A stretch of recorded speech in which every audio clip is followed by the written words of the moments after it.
Good evening, everybody. Welcome to the show.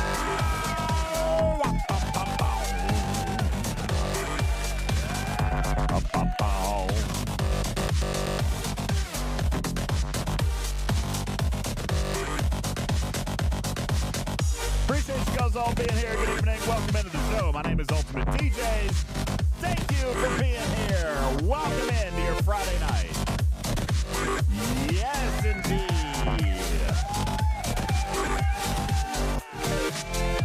We got things to do tonight. As in, it is our first podcast of the week as far as the arc goes. So we're going to be talking about the Maverick faction, Borg, Conqueror, solo Armadas, crewing. What changed this week? We're also going to take a look at the new roadmap that was published by GM Conor this week, and I think that came out today. We're going to take a quick peek at that and see if there's anything new in there.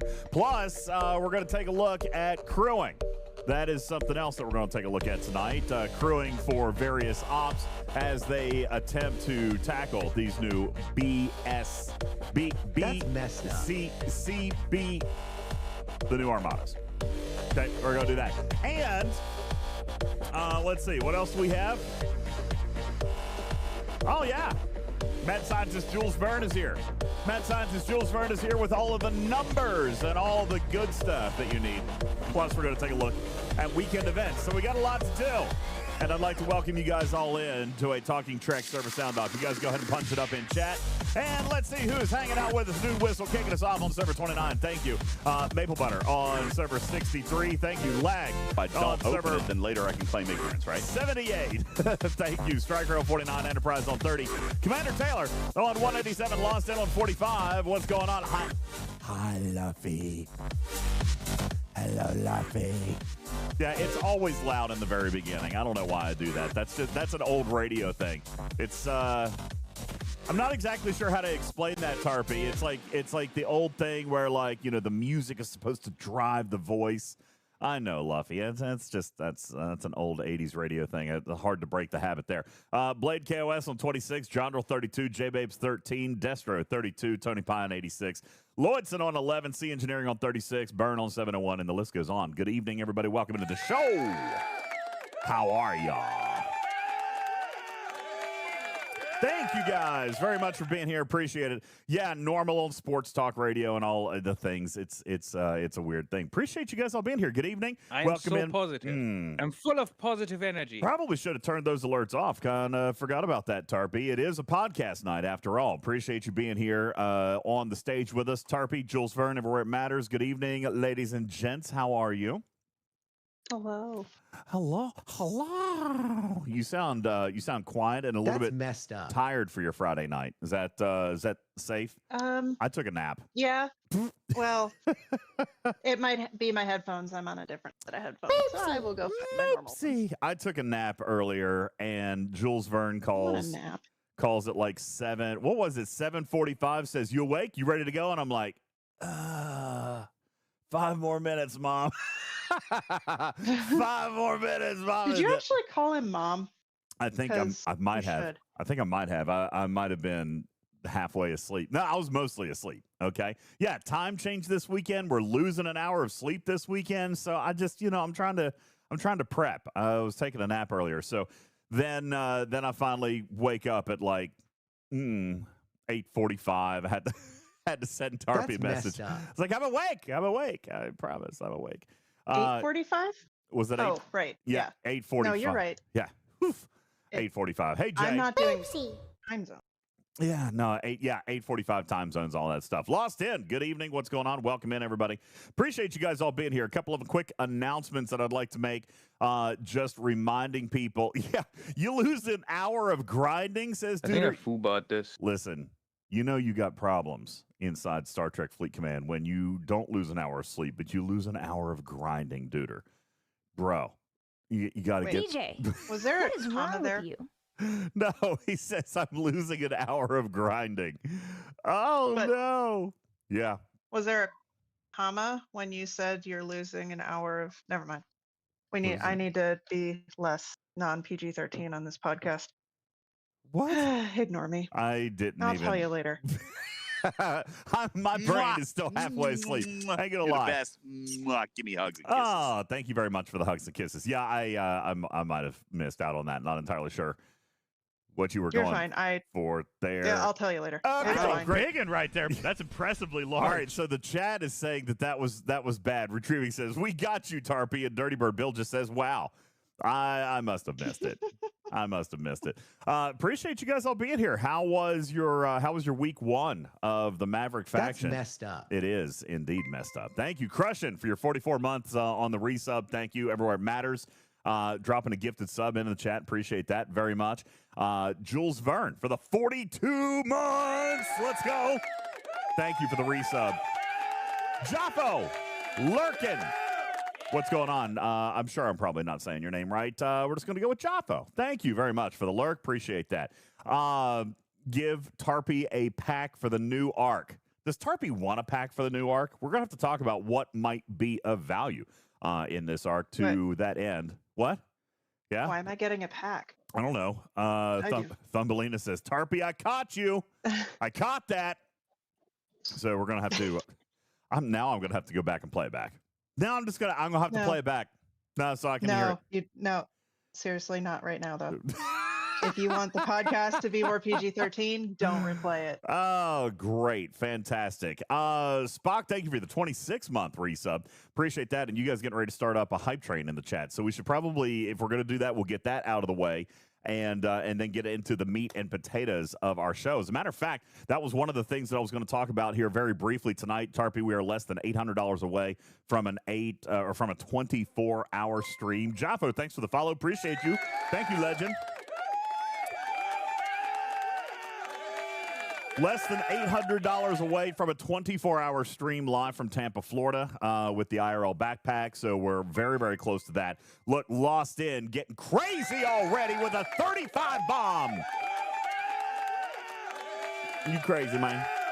Lost In going to work already to keep the hype train open and alive and work on our next Go Wheel spin, of which, everybody, the Go Wheel has now been maxed out with 20 items. So now what we're going to be looking at doing with your bits is just going to be increasing the odds of what is on the Go Wheel here. I'll just give you a couple of quick ones for those of you in podcast who may not fully understand what's going on with the Go Wheel. I'll put that up on your screen. But long story short is with the celebration of the new backpack, we're going out, we're doing things, and we're letting you guys drive that train. All right. Very much like our community train that's going on right now, where everybody's going to get some fresh emotes. Thank you very much, Lost In, for that. Appreciate it. Retro Fury, Destro, thank you. Dropping 100 bits. Guru with 100 bits. What we have on the wheel here, Tarpy, everything has been selected and curated by the community, meaning that every single item that I'm about to read to you is something that the community has said that they would like to see us do live on location. When we get to 2,500 subs, then we are going to spin that wheel, and whatever it lands on, we're going to go do that. Okay. Right now, on the wheel, we have a donkey ride in the Grand Canyon. We've got that. We have donating Legos to the hospital, which is amazing. Swifty says, is G5 scrapping on the wheel? Could be. Could be coming very soon. Don't know how soon, but very soon. We also have going to a Star Wars convention in a Star Trek cosplay. I'm sure you guys are trying to get me brutally murdered on that one. We've got consuming the Hellfire Burger in Bentonville, Arkansas, apparently one of the hottest hamburgers in the country. There's that. Bungee jumping with Tarpy. I think I want to change this. I want to change this when Tarpy to skydiving. So Tarpy and I were talking while we were on the cruise, and she said, I have such a terrible fear of bungee jumping. Hey, what's up, Bog? How are you? She says, I've got such a terrible fear of bungee jumping because if they miscalculate the cord, right? Or if the weight's not quite right or whatever, then boom, splat, game over, right? That was what you said, Tarpy. You were like, I would rather do just about anything else other than bungee jumping, which is probably why the community put it there, right? Yeah. You don't well, the math? Well, I was going to find it funny that you thought it made more sense to go skydiving where your parachutes could fail and you die that way. Well, what are the odds? What is the lower What are the odds fatality either rate? way? What's the lower fatality rate is what we're going to be looking at it. Count DeVille says, don't worry about it. Most people don't die while bungee jumping. So there's that. Most people. Most people. Yeah. Thank you very much, Proud Gator Dad, for your moopsie. 2 minutes left on a level 5 community train, where right now we've got 9 brand new emotes for the chat that's going to be going out there. So thank you very much for that. So we've got bungee jumping with Tarpy, which may be changed to skydiving later. We're going to have to consult with the legal team. We also have caddying for Griffin for a round of golf, which means that he has to do everything that I say. Okay. And I'm very much looking forward to that. Like going and playing around and just totally sabotaging everything about his round of golf. I'm very, very excited about that. Thank you. J-Babes and Lost In, both coming in with big old community bombs. J-Babes with the 10 bomb, Lost In with the 20. That finishes out our level 5 and gets us up above 800 subs of our 2,500. Webster Sponge says that's not what caddying is, but it will be for this trip. Okay? It will be. DJ. It will be for this one. Yeah, Putz. I would like to, if I could, add to that, Please. Specific task. And I would like to challenge Griffin in a one-on-one stroke player match play while you are caddying for him. that would probably be even better. And I have also agreed to wearing a special outfit while caddying for Griffin as well. Tarpy, I'm going to repurpose one of your outfits that you bought for the cruise. Yeah. Oh, you hear that evil laugh? Actually, did you guys just hear that evil laugh from Tarpy? She knows what I'm talking about. So, is it the Troy one? No, I was gonna do the Boy Scout one. So yeah, that's messed up. I'll send you more stuff for that. Or I'll give you a list of more stuff. Hypodermics wants me to caddy in the Mzadi outfit. It'll be too hot. It'll be too hot to probably do that. So we've got that. Also, we have DJs and participants going and playing in a paintball arena with select Scopely staffers, including Becklex Plants and Echo, have both agreed to come out to that. Mainly, that one is not necessarily an us versus them, because here in the fine print, Tarpy, it says DJs has to go in without a rifle. So I just get to go be hunted. Is what it is in a paintball arena. Wonderful. Yeah, I'm not liking that. Sounds really nice. Next item on the wheel is to clean Tarpy's house in a French maid costume, spend an overnight in a haunted house, go to a state police academy training center to be tased, going to Las Vegas and walking the strip in a furry costume, traveling somewhere domestically and cooking for a viewer at their home, going speed dating with chat in my ear, which is terrifying and incredible all at the same time. Yeah, I would get to go to one of those speed dating things, and you guys get to control my chat. All right, so that would be fun. That would be like one of those Impractical Joker kind of sets is how that would work. We also have traveling to Toronto, Canada to do the Edge Walk on the CN Tower. That seems to be a pretty popular choice here these days. Also on the wheel, going to Las Vegas to participate in a jet stunt flying routine exercise out there.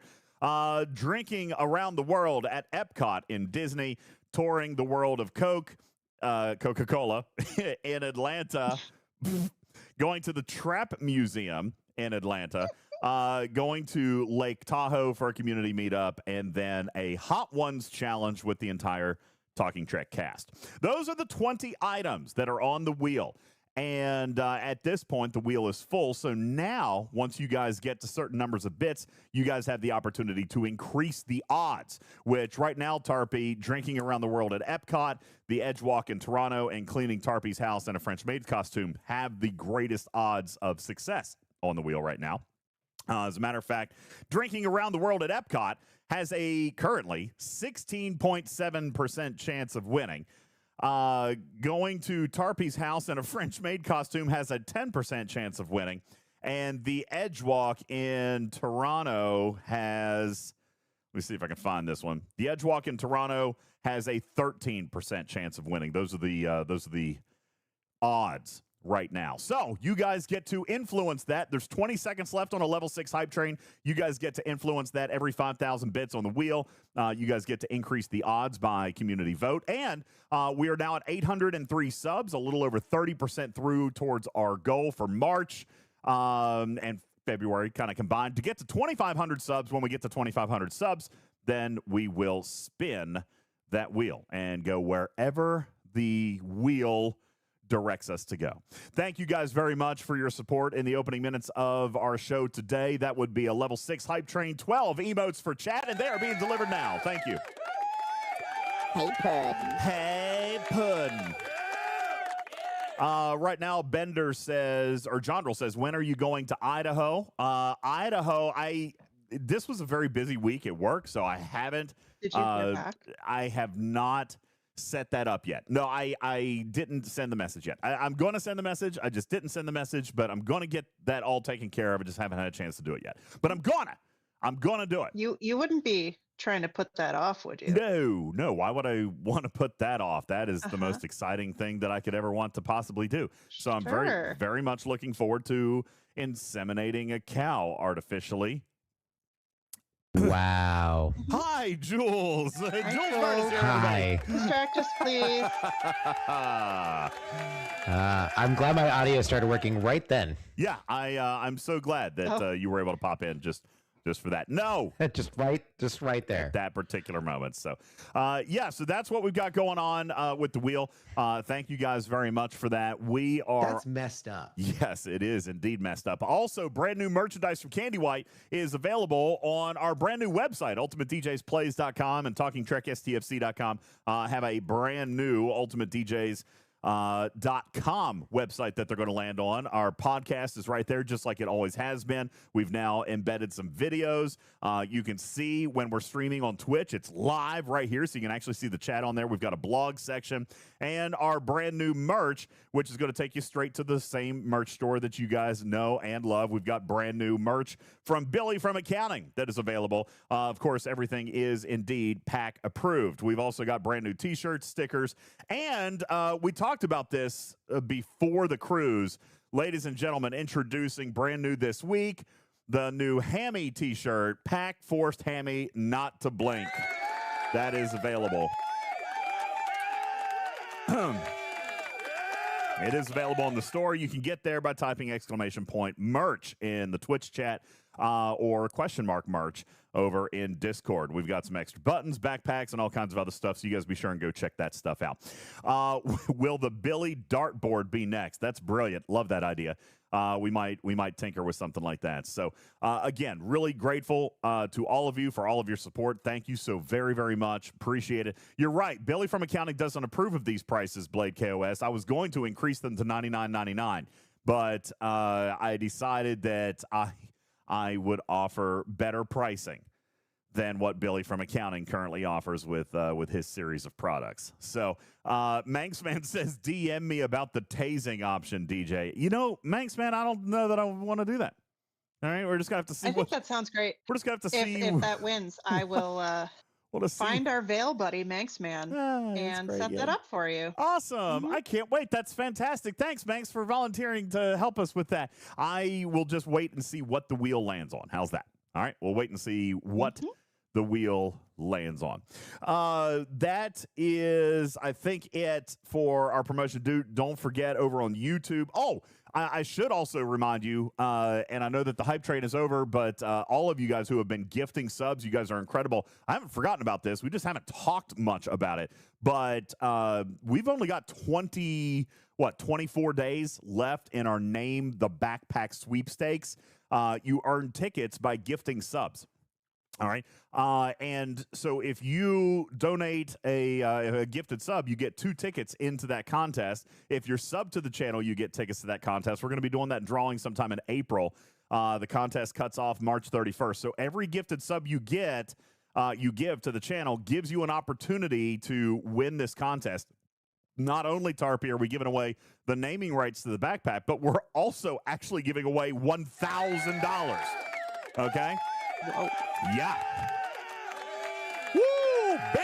Big money, no whammies, stop. All right, we're giving away $1,000 with that, and you have an opportunity to win just by being subbed to the channel. Your Prime subs count, your Tier 1, 2, and 3 subs count here on the channel, your Gold memberships. Hey, what's up? How you doing? Fede Jin? Over in YouTube, you know what? Your YouTube Gold membership counts over there. So if you're on a YouTube platform, sign up for Gold over there. Patreon counts as well. Anything that you do to actually support the channel financially will earn tickets. The official rules are on our website at UltimatDJzplays.com.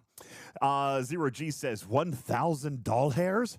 That's extremely generous, and I agree. Thank you very much, Zero. I thought it was kind of nice. So yeah, we're going to give back to the community, giving away $1,000 and giving you guys the opportunity to name that backpack. See, look, Count DeVille just signed up and supported the channel with his Prime membership, 20 months on Prime. He says, fine, where's my $1,000? Guess what? You just earned a free ticket by using your Prime membership. There you go. Thank you for your support. Spank you, spank you, spank you. All right, you're in right now, so there you go. All right, Tarpy, anything else that we need to announce real quick before we get into the meat and potatoes of the show? And by meat and potatoes, I mean there's not lots much. A lot of not about much stuff. We have a guest on Sunday, but that's I'll do the whole it. thing. You wanna do you want to formally announce that, or are you not doing that, or you want to do that, or what? I think we should wait. Oh, okay. We have another content creator coming up on Sunday. Yes, the content kind of continuing the what did we call that? The content creator showcase kind of thing. Yeah. So we have a content creator joining us on Sunday. Okay, fantastic. See, further proof evidence that I just do whatever Tarpy tells me to do. Okay. There you go. I just do. Wait says I'll give you a shopping list. You can't forget us who were gifted the e-tickets. So the recipients of gifted subs, they don't count. So if you received a gift and you want to flip it into a ticket, then you've got to convert it over to a paid subscription or a Prime or whatever else. All right. But yeah, receiving a gift doesn't get a ticket because the gifter actually got your ticket. All right. Your receiving of the gift gets you commercial-free viewing and access to the emotes and the gold chat and so forth free. But the ticket actually goes to the giftor. Okay? So there you go. Those selfish gifters, I know. Terrible of them to gift you a sub. Horrible, in fact. So, we appreciate all the gifters here on the channel very, very much, especially those who contribute very regularly. Lost in dropping 40, 50 subs today. Thank you very much. I appreciate that. And again, like I said, 800 out of the 2,500 necessary to spin that wheel. We want to do it. So here was my thing. We missed it in February. My goal was to spin this wheel 12 times. Throughout the year 2026, basically once a month. We missed it in February, but our broadcast schedule was really crazy. So I'm really, really wanting to try, which might be super ambitious, but I want to try to hit 2,500 and then start over so we can try to make more progress towards catching back up. So technically, this is February's wheel here that we're 32% through. So once we get that one done, we'll start it over and try to see if we can catch up and do start on March's wheel as well. Wait says, what if these gifters decide to forward those opportunities? What if gifters decide to? So the tickets are non-transferable. But now if they win, they can give it to whomever they want. All right, but we're not getting into transferring tickets. It's too much to keep up with. I actually did that on the cruise contest the year before last. That didn't go well for me. So that didn't go very well for me. I didn't like doing that. That was really, really hard to keep up with. So Tori says, you can do anything you want until you're caught. Yeah, I guess so. I suppose. Caught doing what? We can do all kinds of stuff. There is a free method of entry as well for those of you who are curious about the sweepstakes.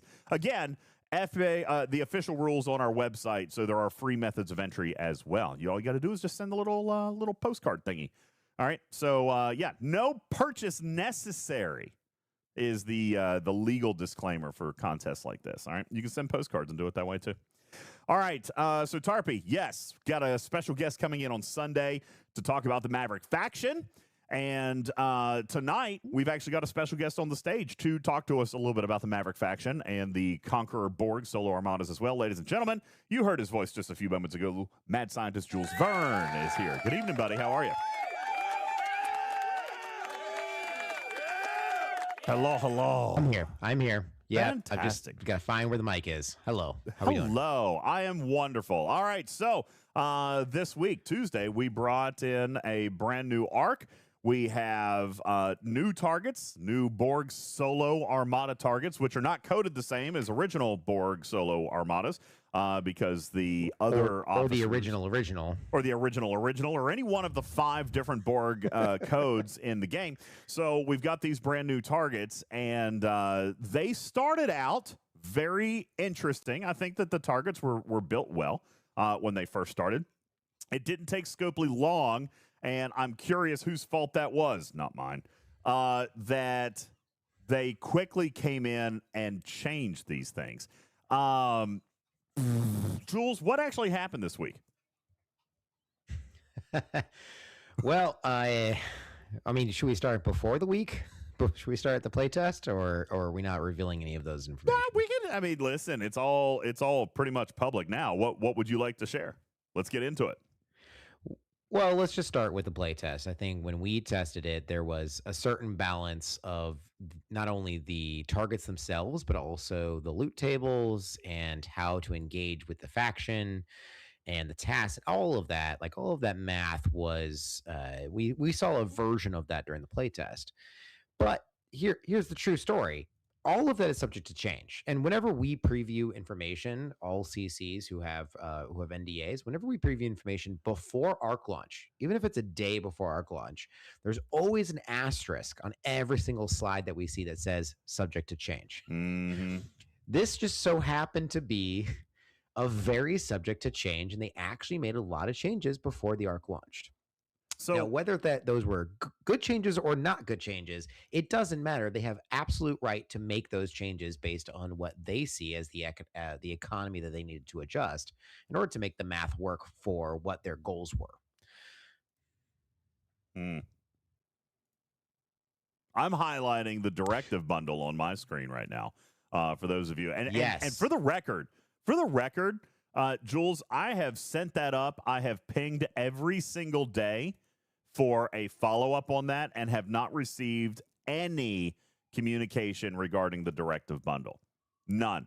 All the questions around my questions are getting answered. They absolutely refuse to give me any communication or acknowledgement on what's going on with the directive bundle. Have you received any communication on the directive bundle? I've been asked questions, but not received any positive or negative communication. Just asking questions about what we saw or not saw on playtest and other things. But I think the whole point was it changed from 2 to 1, from playtest to actual, because of how the tasks were balanced, how the scoring metric was done. We never saw the scoring metric, so we didn't know what the previous balance was. In this way, what they've done is they've lowered the amount of directives we're getting, but also probably lowered the metrics in conjunction with that. Now, that changes how we perceived the tasks, and we perceived how the store was going to be interacted with and the ability to complete these tasks. But in all fairness, what their always intent was to hit your level. And I think what we may be able to prove tonight is that it's possible to hit your level with some research added into from this tree. Even those research nodes were changed, like the actual values on those research nodes were changed. So it's clear that they think with research, we should be able to hit, in a well-developed account, we should be able to hit our level. If you can hit your level, you can complete the task in full. If you can't, and you would like to pay to advance or pay to skip the grind, there is a task efficiency prime, multi-tier prime for you to pick up. So that is along the same lines of, hey, if you have a well-developed account and you have all the research and you're ready to go and you know the tips and the tricks, you can maximize your task. And if not, here is a prime to speed that up. That's very within their model.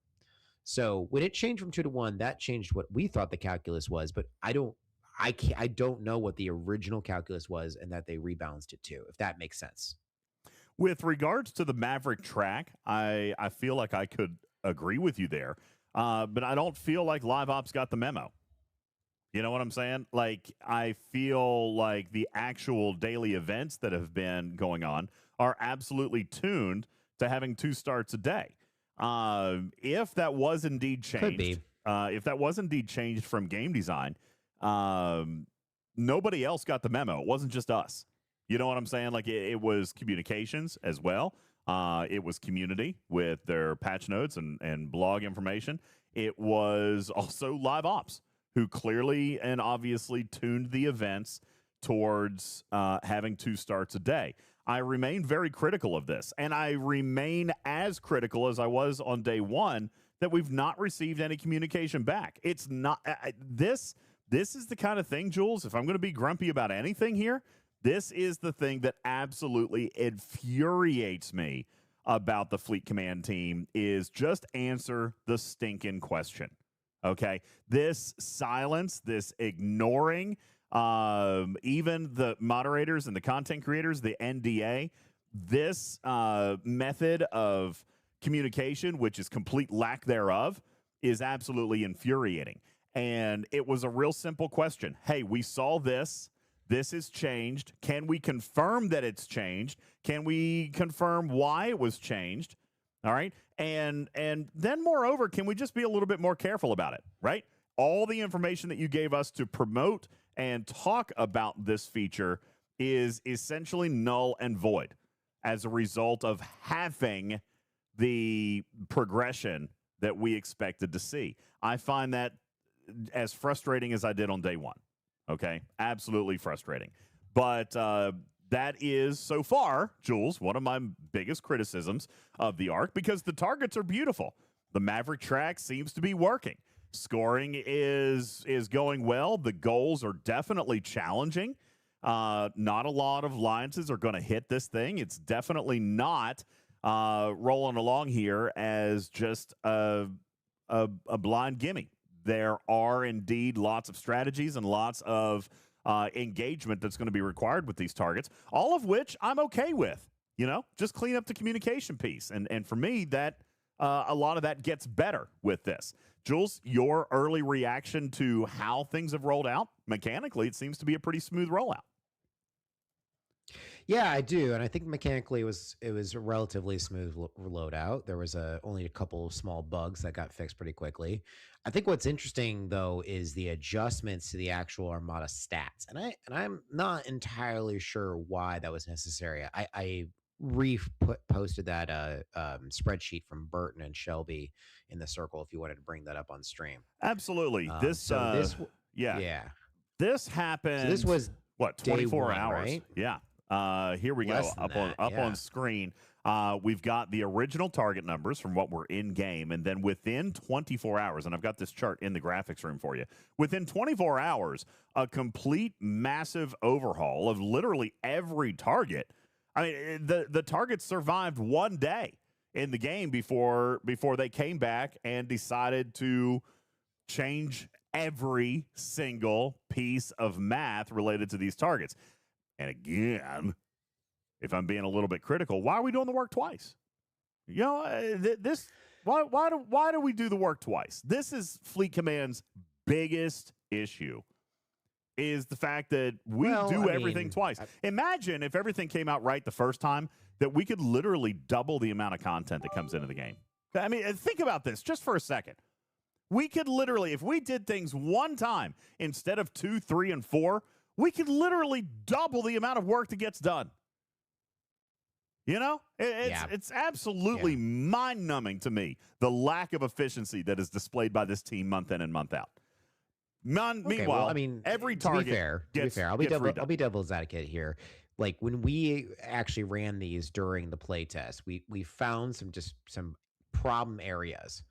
And that's one testing module that they have. The second testing module is the live data they can see when the minute it's released. Now, after that moment, after those 2 moments of testing, when they see both those things, they have a choice to make. Do we let it play out for a little bit longer before we rebalance, or we add something else in, or what do we do here? Or do we immediately knee-jerk reaction change it, right? Whenever there's been a knee-jerk reaction to changing things based on initial feedback, there's always been negative player perception on that knee-jerk reaction. Or even in the opposite way, negative feedback from the company being like, wow, you just took away all of the money-making potential from that feature because you made it way too easy. So it's a lose-lose situation whenever they do a really quick change like that. But at the same time, if they let it play out in the way that they didn't, and they made a change a month in, we would all be incredibly annoyed, right? Like when the Orions launched and they changed how people were engaging with the challenge track.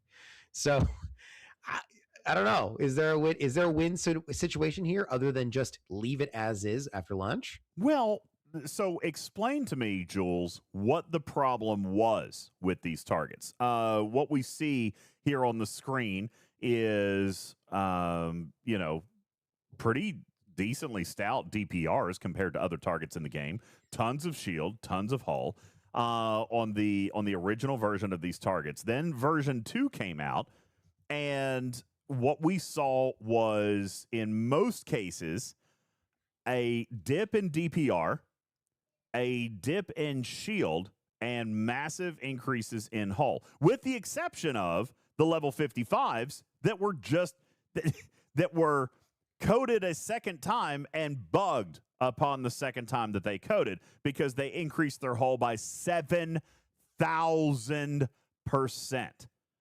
Okay, so but if you look at the original stats, the 55 was ridiculously underpowered to the 58. Should even it have scaling been? back, Ops 57 was saying earlier that the 55s didn't scratch him, but the 58s absolutely obliterated him. Okay, so they were probably too low to begin with, but as to your point, which you're probably about to make, it's an entry level and it should be low. It is the tutorial target. All right, it is the target that you come into to learn the feature. Okay, when we take a look at the actual target itself from your spreadsheet, it pays nothing. It pays absolutely nothing. You would have to run dozens of these. Well, not dozens. You'd have to run 5 of these to be able to open a single chest. Now, everybody can agree and acknowledge that this is not an efficient way to do this. All right, if you're a brand new Ops 55, then you are coming in and you are experimenting with the feature. You're starting with the feature. They do this every single time. We saw it with the Borg original solo Armadas. We saw it with the Borg Type 3s. We saw it with the Krenim Formation Armadas. There's always that entry-level target. Heck, when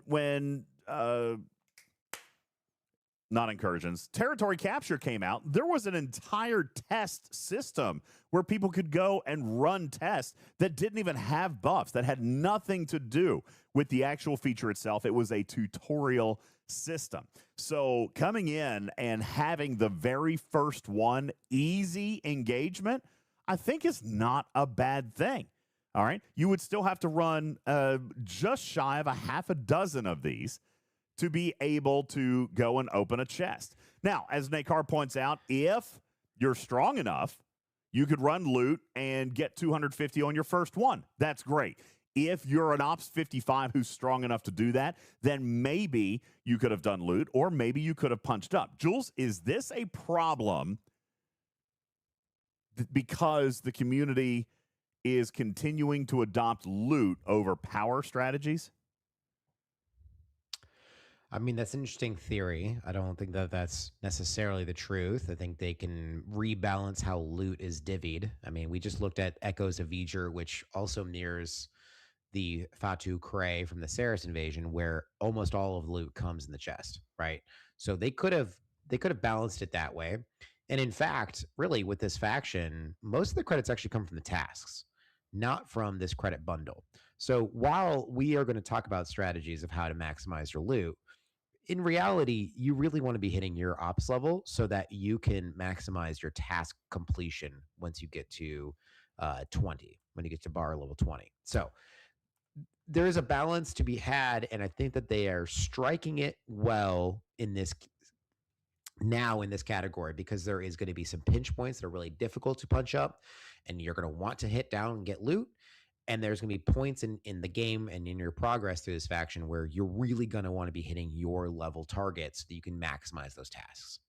So the point that Jules is making here is maybe perhaps that loot is not necessarily the better way to go. If we take a look at the Maverick credits bundle, which is the only thing you're spending Armada loot on, right? That is literally the only thing in the entire Maverick store that you're spending Armada loot on is for a small extra pittance of Maverick credits. If we take that piece out and remove that from our scope of attention, then what we're looking at is actually, in fact, the Maverick track and the tasks where we are indeed rewarded higher points and higher participation for killing larger targets.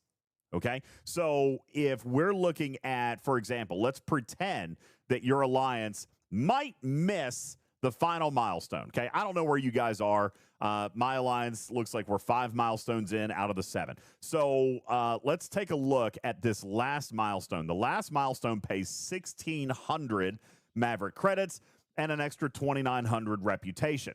Okay, if that is the goal, combined with our team, then earning the extra points are very, very important as we are looking at the size of targets that we need to be hitting as a team. If I, for example, hit a level 69, awards 20 points versus hitting a level 60, all right, that only gets 6 points, then I'm actually costing my team progression in this particular task. And this is the Team Alliance task that is free for everybody to enter. Okay, so what you're looking at there is trying to hit the largest possible target so that you can get completion on this particular alliance task. Now, if you can only kill the 55, then so be it. You can still participate. If you can only kill the 58, all right, so be it. You can still participate. You can still contribute. But what we were seeing, Jules, is a mentality that is familiar to high-end players in this game, because it was so prevalent with Outpost, is that a lot of us were actually punching down, right? We were punching down so that we could loot crew it, and while we might be earning that extra 200 credits a day, we might be costing our alliance progression towards 1,600, towards 1,400, towards 900. I mean, we're seeing near 10,000 tokens in a singular task. All right, in all 7 milestones. It depends on your ops level. 55 will be able to get 6,000 tokens, and we're predicting 75 plus will get 8,000 plus tokens. So it's between 6,000 and 8,000 tokens that you could be getting if your alliance was able to finish that off. And to Scalyback's point, they were asking, how do you get to level 20 when 55s are your only target? The point is that you're getting most of your credits through these alliance tasks. So it's heavily dependent on your alliance's ability to complete this. If you have a small alliance or an alliance that does not participate or is not high level, you're not going to progress through these tasks very fast, which is also going to limit your own personal progression.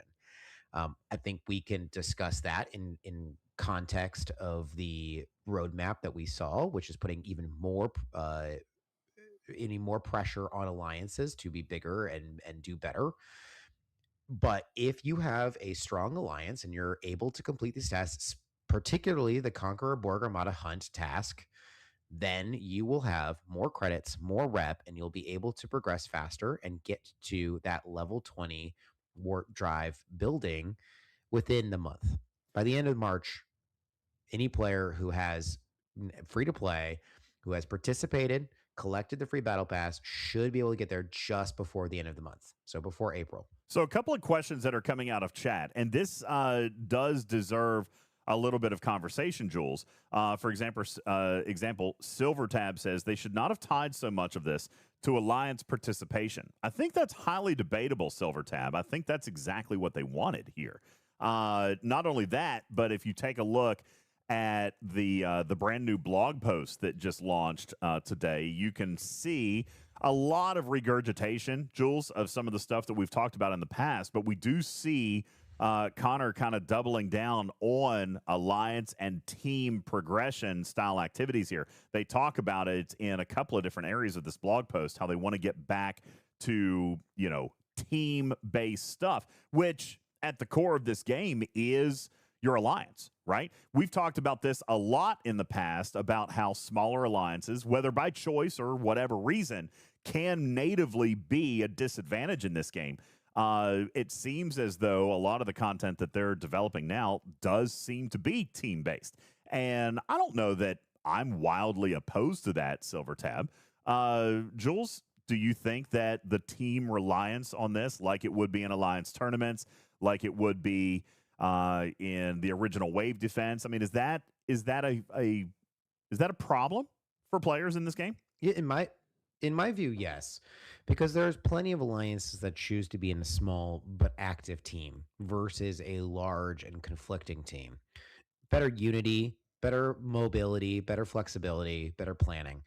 And those teams are punished because every alliance has the same milestone. Doesn't matter how big or small you are. You cannot progress if you have a small amount of players. And that's hard. That's a hard thing to do. I know that there's a team of 7 on my server, shout out Fafo if you're listening, who has already completed their aggregation hostile task. There's 7 people in that alliance, and they completed one of the hardest tasks so far here. But they cannot complete the Armada hunt because they just don't have enough people to run those. I think that's a tough challenge. And while I would hope that they could balance this based on the size of your alliance, giving you a task that says, hey, we want 75% of your alliance to participate fully, that makes sense. But that's not really an engineering challenge that they're willing to take on. So right now, they just give you blanket milestone and assume a certain size of alliance can complete that. And if you're not in that size or activity or level of alliance, then it's time to move on in I think their view. And I think that's really tough. I think that most players in most servers are not in alliances that can achieve these goals. So what do you think was the math with Conqueror Borg Armada Hunt as an alliance? I mean, first of all, there's a lot of assumptions that Fleet Command has to make. And that is where I think there's a larger problem, not necessarily in making it so a larger team can play, but what's the power differential? I mean, we already know that there's still less than 10% of the game is in G7, so that takes the level 72 plus targets completely out of the math, or should be completely out of the math. If I was asking the chat right now, what do you think the average level, okay, because it's impossible to go all the way through it, the average level of Armada target that should be expected of completion here? I think it would have to be like 65, and that's pushing it, Jules. All right, really, honestly, it should probably be 62, but I would understand if they would want to push it a little bit more. What should that be? Let's try to back into this math. What do you think the appropriate target The secondary question, which you didn't ask, is how many members you think can actually do that? Well, exactly. Right? Like how many alliances have a full membership role of over 55 plus that are fully active every day? Well, exactly. So that was going to be the second piece, is then, okay, out of, if this is the expected target of 55 plus members in your alliance, if the average target they could hit is 65, then the next question becomes, how many of those members are indeed 55 plus, right? Is it 25 per alliance? Is it 50 per alliance? We know then we can back into it further. We can get 7 starts a week, right? That's it. That's all we're getting now. It should have been 14. It's only 7. So there's 3 stages of math here. And I wonder if this particular task just has some faulty assumptions behind it, or if it was designed in such a way that doesn't make sense. It might just be a faulty assumption. That's why I'm kind of asking the chat. I don't have the benefit of data. All right, I can't go into the Scopely servers and pull these facts like they can. But what should those numbers be? Go ahead, Matters. Can I? So one thing that we really have to think about and keep in mind when we're looking at this task, specifically the the Conquest Armada task is that, like, this is week 1. Nobody has any of the research done. This is a task that every single alliance will progressively get better at doing. They will get more points because they're going to be able to hit higher as they go through the loop, and they unlock the ability to kill the bigger targets because of all the super strong research. Sure. So we can't look at this first week and say, well, we can't finish it. Well, no, you shouldn't be able to finish it this week. Matters. It's a goal. Okay. I think you look at this week as this is the worst possible that we could ever do. We're always going to do better after this, right? Exactly. And so if maybe only 2 or 3 alliances in each server, can finish it, I bet you next week there will be 5. Okay. And then the week after that, there will be, more than that. Now, if we're following that mentality, grindy, spendy. This one is you're going to start low, and it's going to get better. And as long as they don't keep increasing the milestone requirements, then that's fine. If 2 months from now, almost every alliance is clearing it, well, then they did a good job, and they made it the way they should. To be honest with you, I can potentially see that design perspective here. One of the things that I call for a lot, Jules, and you've heard me say this, is it can't be all or nothing, right? I love the mentality of either A, full completion, right? Or B, partial completion that is still rewarding. And that's a real key thing that we've talked about. The rewarding piece of this, which we haven't started to talk about yet, honestly, has been delayed in our visibility. Okay, the value of this is coming in the store. It's coming in officers. It's coming in new artifacts. All right, which I'm a big fan of artifacts. It's coming in what will eventually be for me a free prime for my vengeance. Okay. Now, Omega says unacceptable. You can't do something halfway. See, I actually totally disagree with that. I am a huge fan. And honestly, I push this all the time. I push Kobayashi Maru events all the time. I want players to determine their worth and determine how much effort they're willing to put in based on the amount of reward that they can get. I personally, Jules, would love to see more Kobayashi Maru in this game. I would love to see every event with 100 milestones and just let you go as far as you're willing to go. You know what I'm saying? Like, I'm fine with that. So if we are going to look at that from Matter's perspective and say, okay, maybe we're only going to get 4 milestones this week. Well, that looks to be 4,000 credits at my ops level. All right. 4,000 credits. Now, what can I buy with my 4,000 credits for this week? Well, I'm going to be able to buy building parts every day. All right. I mean, honestly, I'm going to be able to buy building parts every day. I'm going to be able to buy research every single day. All right. With my 4,000 credit. No, I wouldn't. Not at 850. So that would put me at 13. I'd be able to do both of those pulls for 4 days. Okay. So now I've got some choices to make, but I've only partially progressed as well. So I think that I have calculators that will tell you exactly what you can afford. So we can go to that second. But to your point, you asked what the math was. The math for the Alliance task for the top milestone right now is 50 members hitting 7 level 64s every week. So if you think about that, 50 you members basically have 50 members at an average of Op 64 being able to complete this. Oof. That is what but to your point, you said you want Kobayashi Maru. Shelby said that the milestone should adjust and change based on where we're at, or else it'll get obsolete soon. So what if, let me just pose a what if here.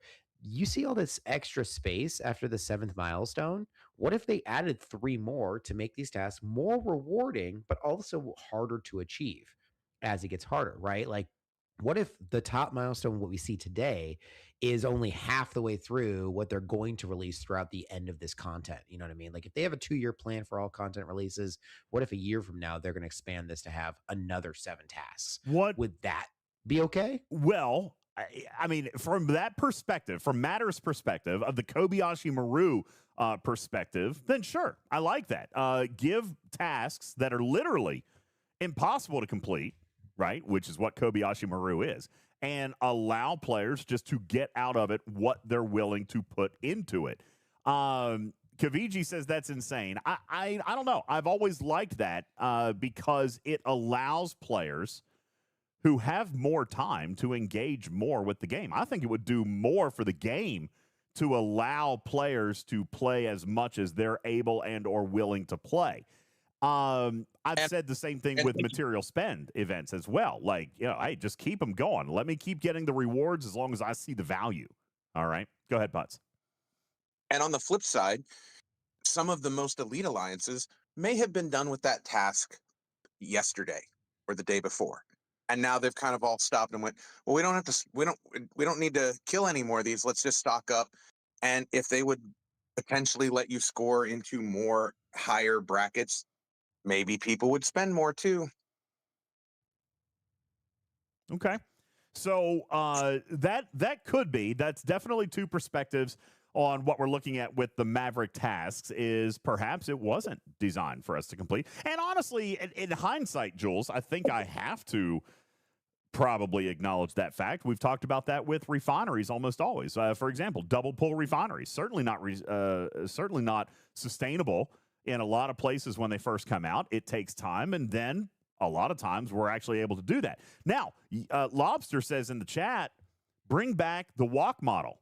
I mean, that's kind of actually what I'm suggesting, right? Kobayashi Maru milestones just let you keep going, keep drilling, get as much as you're willing to get out, put in as much as you're willing to put in to get out what you can get out. That is the Wrath of Khan model, right? That is the walk model, is Kobayashi Maru. Go and do anything that you can do. Now, certainly says you don't understand, DJ, some of the player base. I actually do, and that's why I like Kobayashi Maru. Okay, because then you can get out of it whatever you're willing to put into it. That does require a couple of things, right? That requires a linear scaling model, right? Andy says you can't do the walk model with the Armada starts needed. I kind of agree with that to a certain extent, maybe here week one, Andy. But as we do research and as we're able to punch up, that is absolutely going to change. I'm able to do 69 targets right now without doing any research. But I would potentially be able to do that once I can hit 72s or 74s, potentially. Go ahead, Jules.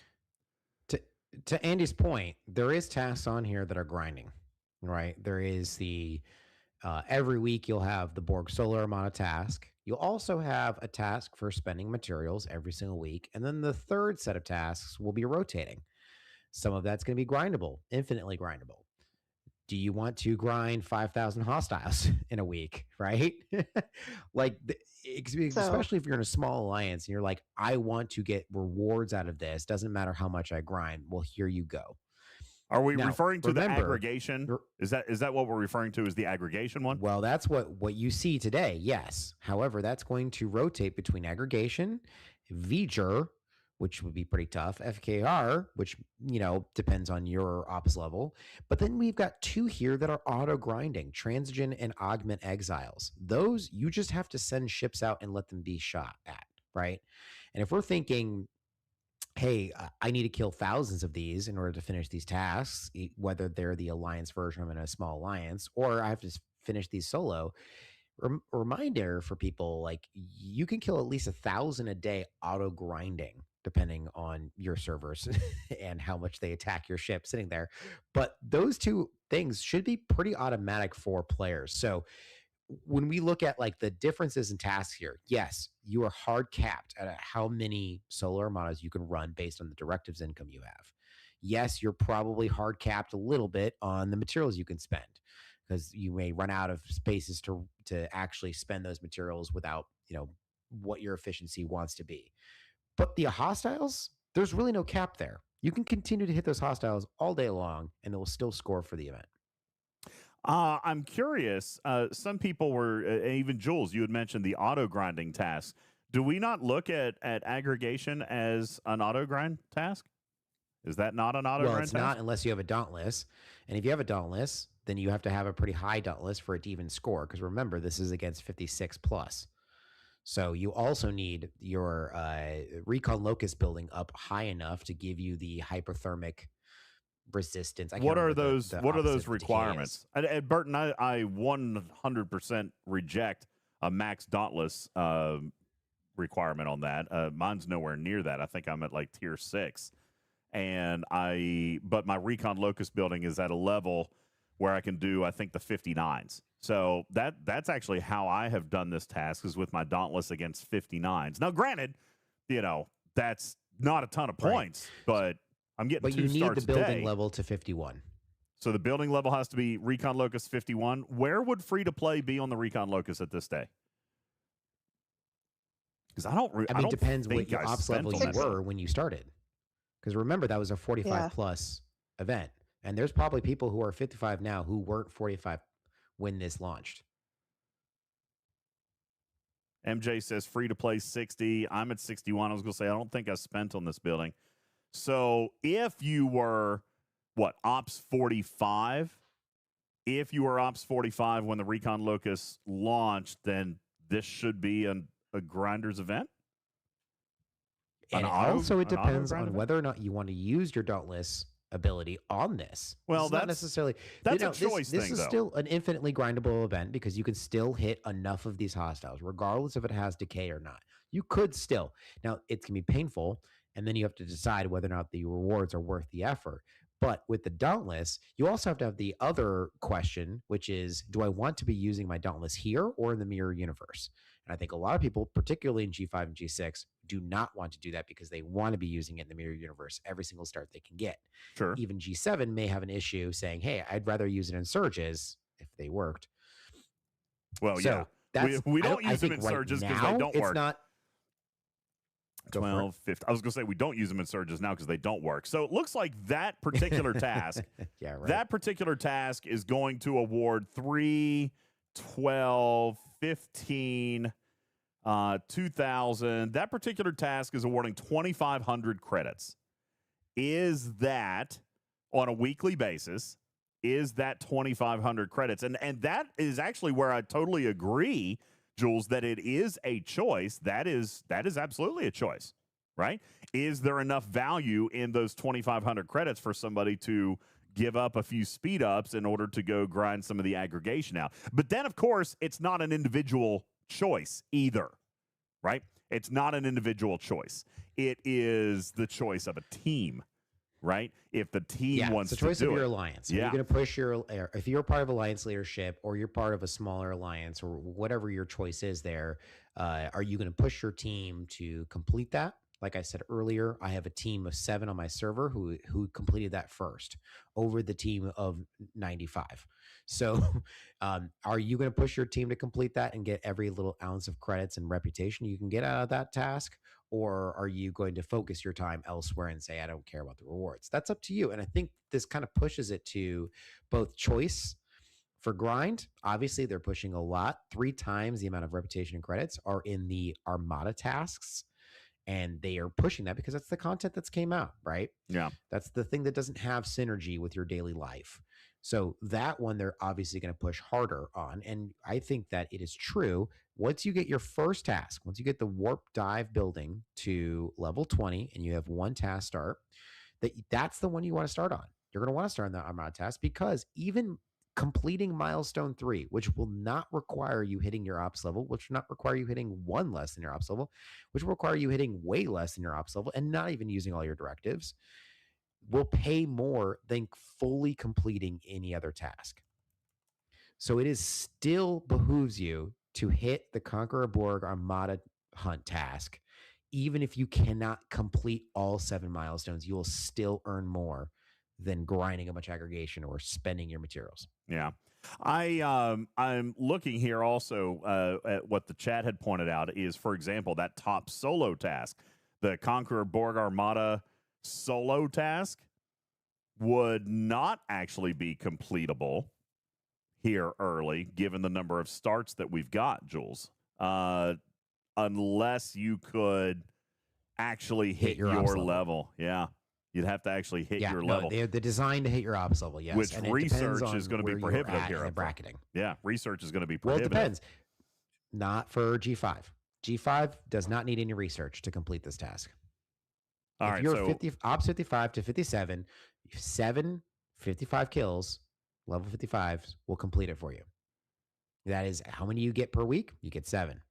What level do you need to hit? The lowest level and the least balanced. So the level 55 Armadas for ops 55 to 57 completes it for them. Now, it gets harder the harder you go up. And this is kind of where we go back to, hey, don't punish us for progressing our ops, right? Like, okay, great. Now you've put us in a situation where we have to spend $200 to make this easy.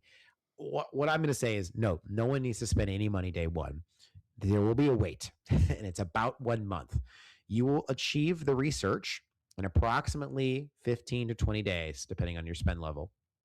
So if you get the Elite Battle Pass, it'll be a little bit quicker. If you are 100% free to play, it'll be a little bit longer. You'll achieve level 20 in approximately 26 to 30 days.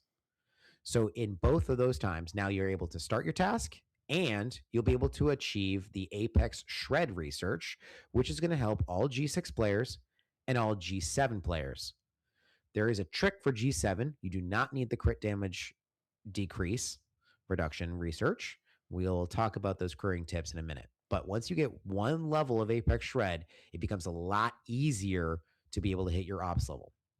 Now, I do want to also point out that if we're going to circle back and go with, hey, it's week 1, and we're looking at, maybe a Kobayashi Maru style thing that Matters pointed out, then it still may not be necessarily designed for you to get all the way to the gold milestone. I mean, and I also think that there's a reason that they made it gold. Okay. That is obviously maybe perfect engagement. That may be premium engagement. We really don't know yet why this particular milestone is identified as gold. It's obviously the goal, right?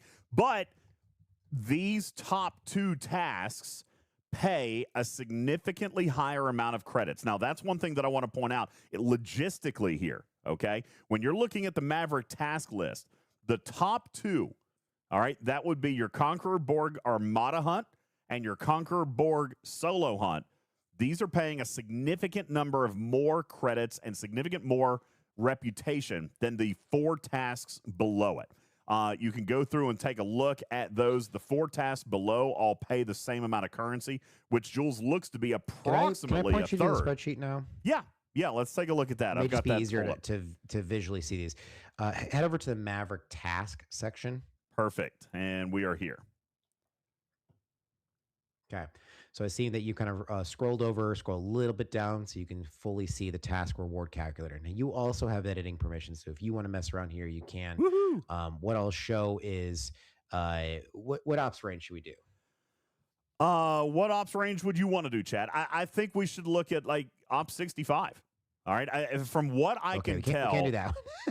That one I don't have information on it. By the way, if anyone is ops 64 to 66, I could use some information. Okay. I think we'll do 67. I feel 70. 69 is too high. MJ says I'm 66. All right. We'll try to get some data from MJ. I do think 69 is too high for the general population of involving this game. Now, maybe not for our content, right? For our audience.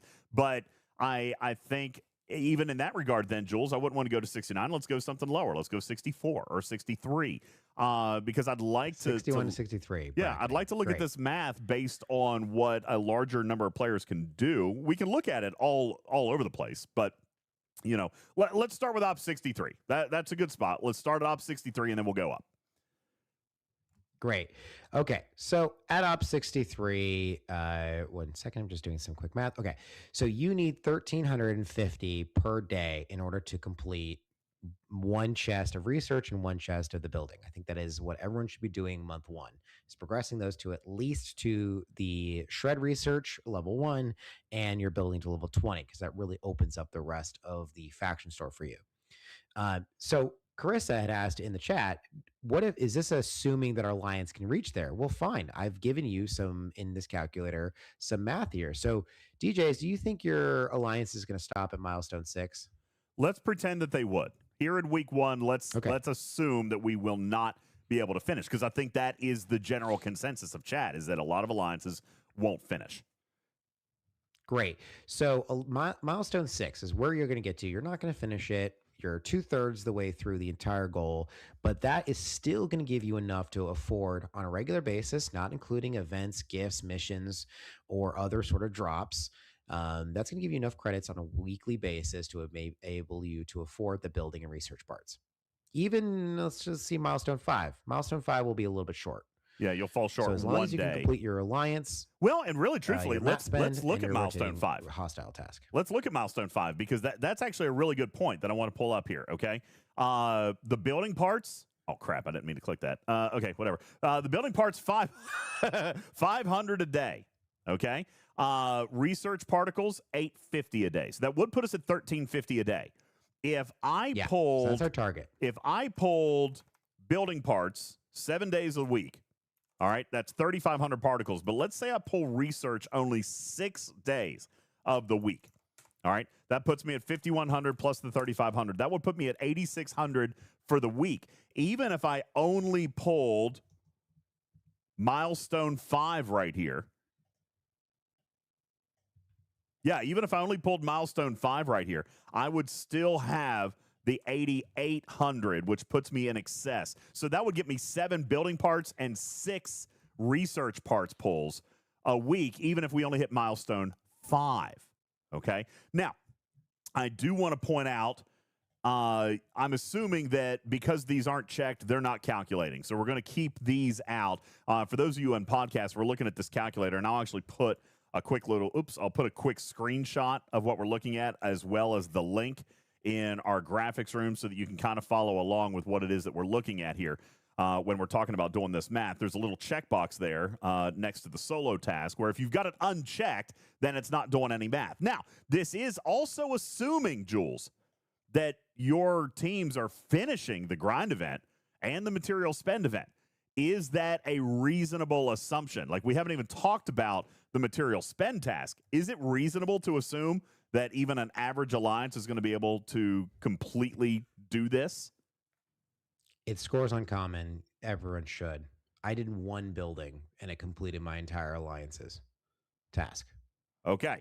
So the assumption... Now, that's a G7 building. That's a G7 building that only required common. And I think that if we were looking at G6 common, which scores less, and of course buildings and ships and everything else take less common than G7, it probably will be a little bit more. But let's also remember there's going to be a spend event most weekends. So I firmly believe that if you have an alliance that engages in these types of events or has the ability to spend some common, that should be an automatic milestone 7 for most alliances, I will say. Okay. This, again, goes back. We have to temper our expectations for what alliance we're talking about here. Agreed. What I'm going to note as a small caveat there, and I did just put the link in our Twitch chat as well, so you guys can download the spreadsheet there, and I just put it also over in the graphics room. Nice to see, Jules, if I'm going to offer some small design praise here, love to see that this is scoring on common, and it scores all the way down to G5 common. All right, so I actually love that, and to look at a material spend event as an alliance task, this does seem like a gimme.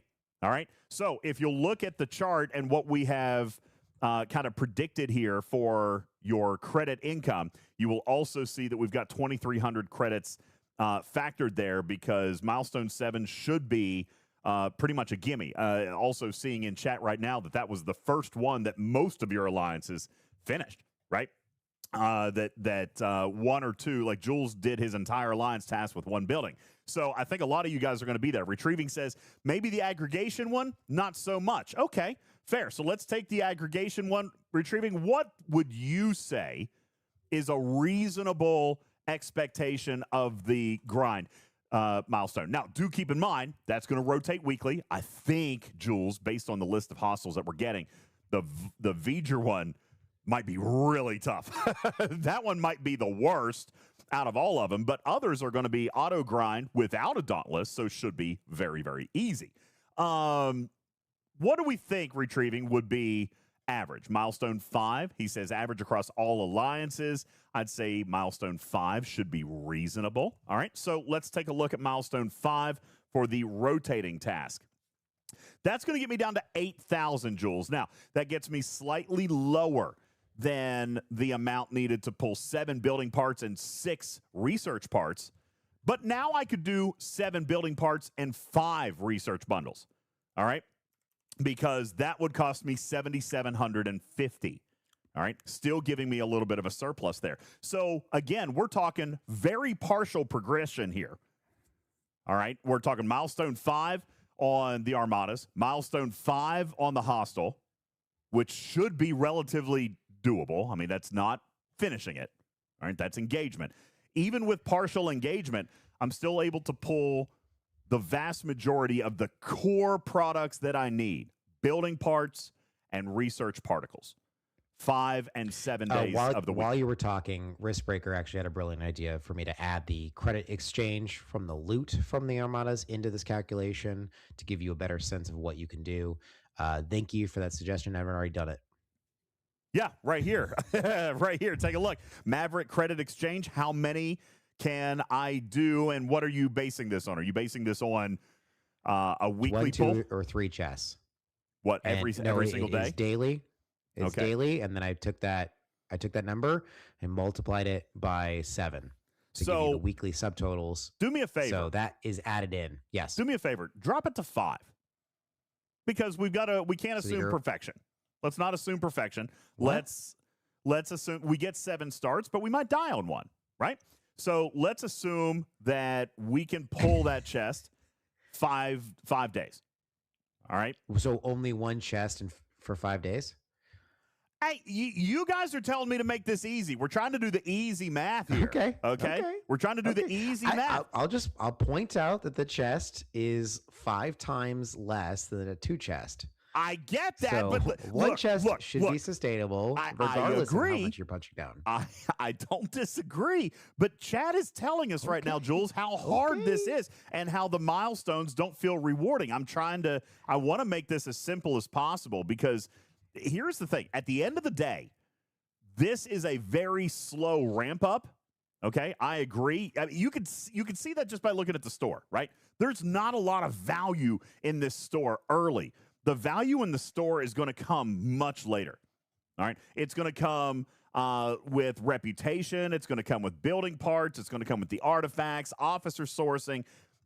This stuff is going to come later, I believe, with a lot of the heavier value here. So, and we have already identified 2 of the artifacts that are probably, for most players, must-haves. Okay, so if we look at this from a minimalist standpoint, and I'm not suggesting that 5 chests is minimalist or 5 milestones is minimalist, but some players are saying the expectation of perfection is what's turning me off. We've seen that in chat. If players feel like it's too hard, then they just skip it all and do that. Now, Skippy says leave it at 7. All right. Divine says 5 or 6 for the majority of players probably makes it right. I don't know. Maybe Jules could add one more variable in there. Are you going to do it 5 days? You're going to do it 7 days? I don't know. Whatever. We'll figure that out. 7 days. All right. It's back to 7 days. Okay. So 1 chest pull for 7 days at a single chest pull gets you that extra 910. So even if we drop the milestone to 5 on the rotating task, 5 for the Armada task, that puts your total back to 8,900, which, by the way, is indeed enough to pull 7 and 6 days. 7 and 6 days for building parts and research particles. And I'll note, Jules, that adding just 1 milestone of either task is going to, not quite, almost, is going to get you back to 7 and 7. And actually, if you did it on the Armada task, it would. Milestone 6 on the Armada task, milestone 5 on the rotating task, 1 single chest a day would be enough to fully fund your building and research materials all 7 days. And I think that's important to note. That's the break-even point for me. That gets you the fastest possible progression within this loop, free to play, okay? is by pulling building and research parts 7 days a week. So this probably would look to be your goal, Jules, right? 6 milestones of the Armada, 7 milestones of material, 5 milestones of the task, of the rotating task, and 1 credit exchange a week would be the minimalist, I guess, to be able to fully fund everything. That's your break-even point, right? Yeah. Okay. And of course, within this milestone or within this spreadsheet, you guys are able to go in, make a copy of it for yourself, and tinker around with this calculator, because this is an amazing piece of mathematical genius that Jules has put together for you guys to help you plan your income and what you're going to spend it on. Now, Jules, I presume somewhere else in this sheet, we're going to see the actual cost for the things that we can, in fact, spend them on. Is that correct? In the Maverick store? Yes. Tab? Where are we at? Maverick store tab. You are currently in the Maverick task tab. There we go. Maverick store tab. There you go. And here we go. All right. Right here, I'll put a copy of this in the graphics room as well. And this is going to show you the cost of those chests. That is your Maverick credits. And then you've got the loot-based items down here. That's going to show your building parts and research and task keys, et cetera, et cetera. Okay.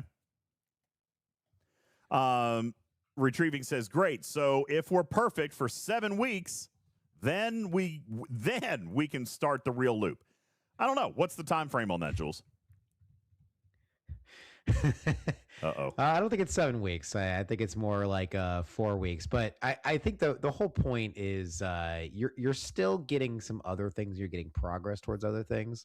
So yeah, it's going to feel like a grind in the first month. But even with getting 1 extra task. So if we go back to that calculator on the task tab and you just add in the solo tasks, you're getting almost another 1,000. Right. So the minute that you get to warp, dive, bar level 20 and you get that extra task and you're able to complete that. I mean, let's just pretend that you're going to get to 5, but I'll show you a method of how you can actually maximize this. You're getting an extra 500. That gives you another pull of something else in there. So you're going to immediately start, once you get to building level 20, you will be able to pull more than just building and research. You'll be able to pull something else that's going to give you some juice, whether that's recon locust building currency or the transited forge currency to speed those buildings up. They're stupidly slow. So here's the way of speeding those up. Whether you're banking that for an artifact you really want, or whether you're waiting until the V'ger particles show up so that you can get some efficiencies towards your G7 uncommon station modules. There's a lot of options in the store, which I think is valuable. And once you get to building level 20, yes, it will take a little bit of time to get there. But once you get there, you'll be getting some good stuff. And not to mention, along the way, as you're doing this research, you're doing some good PvE research for your FKR ships, right? Critical damage, always good. I'll take it. It's not great, but I'll take it. Mitigation, meh. But isolate damage, okay, good. We can always take more. So all of those things are going to be good along the way to that process. And then once you get to building level 20, it really opens up that faction store for you. So let me ask this hypothetical question of the chat. And this is going to kind of scroll back to one of the items that we had talked about a little bit earlier, is expected ramp up time. Now, I am very vocal on the record of giving players value and feeling value right up front. I totally acknowledge that.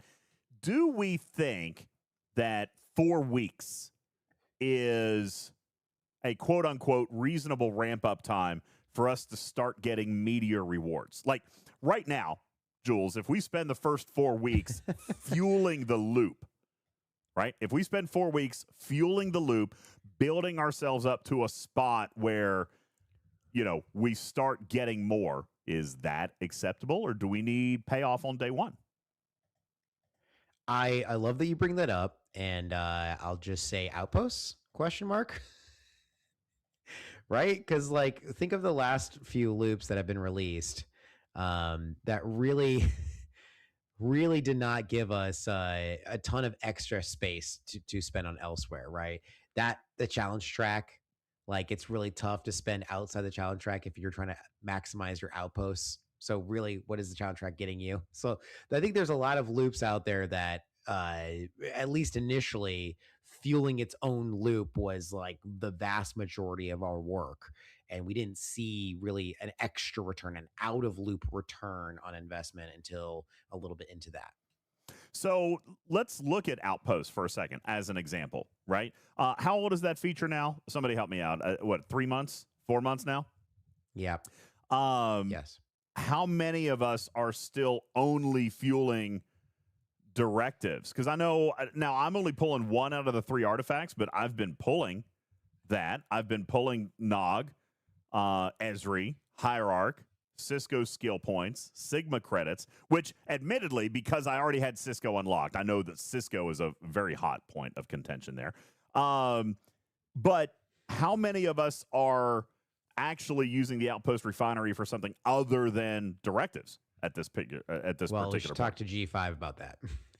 Okay. G5 probably are only working Outpost stuff for a little while into that feature. Well, that's true. Pal points out it's hard to fuel the refinery when the outposts are broken. And if I'm not mistaken, they are still broken.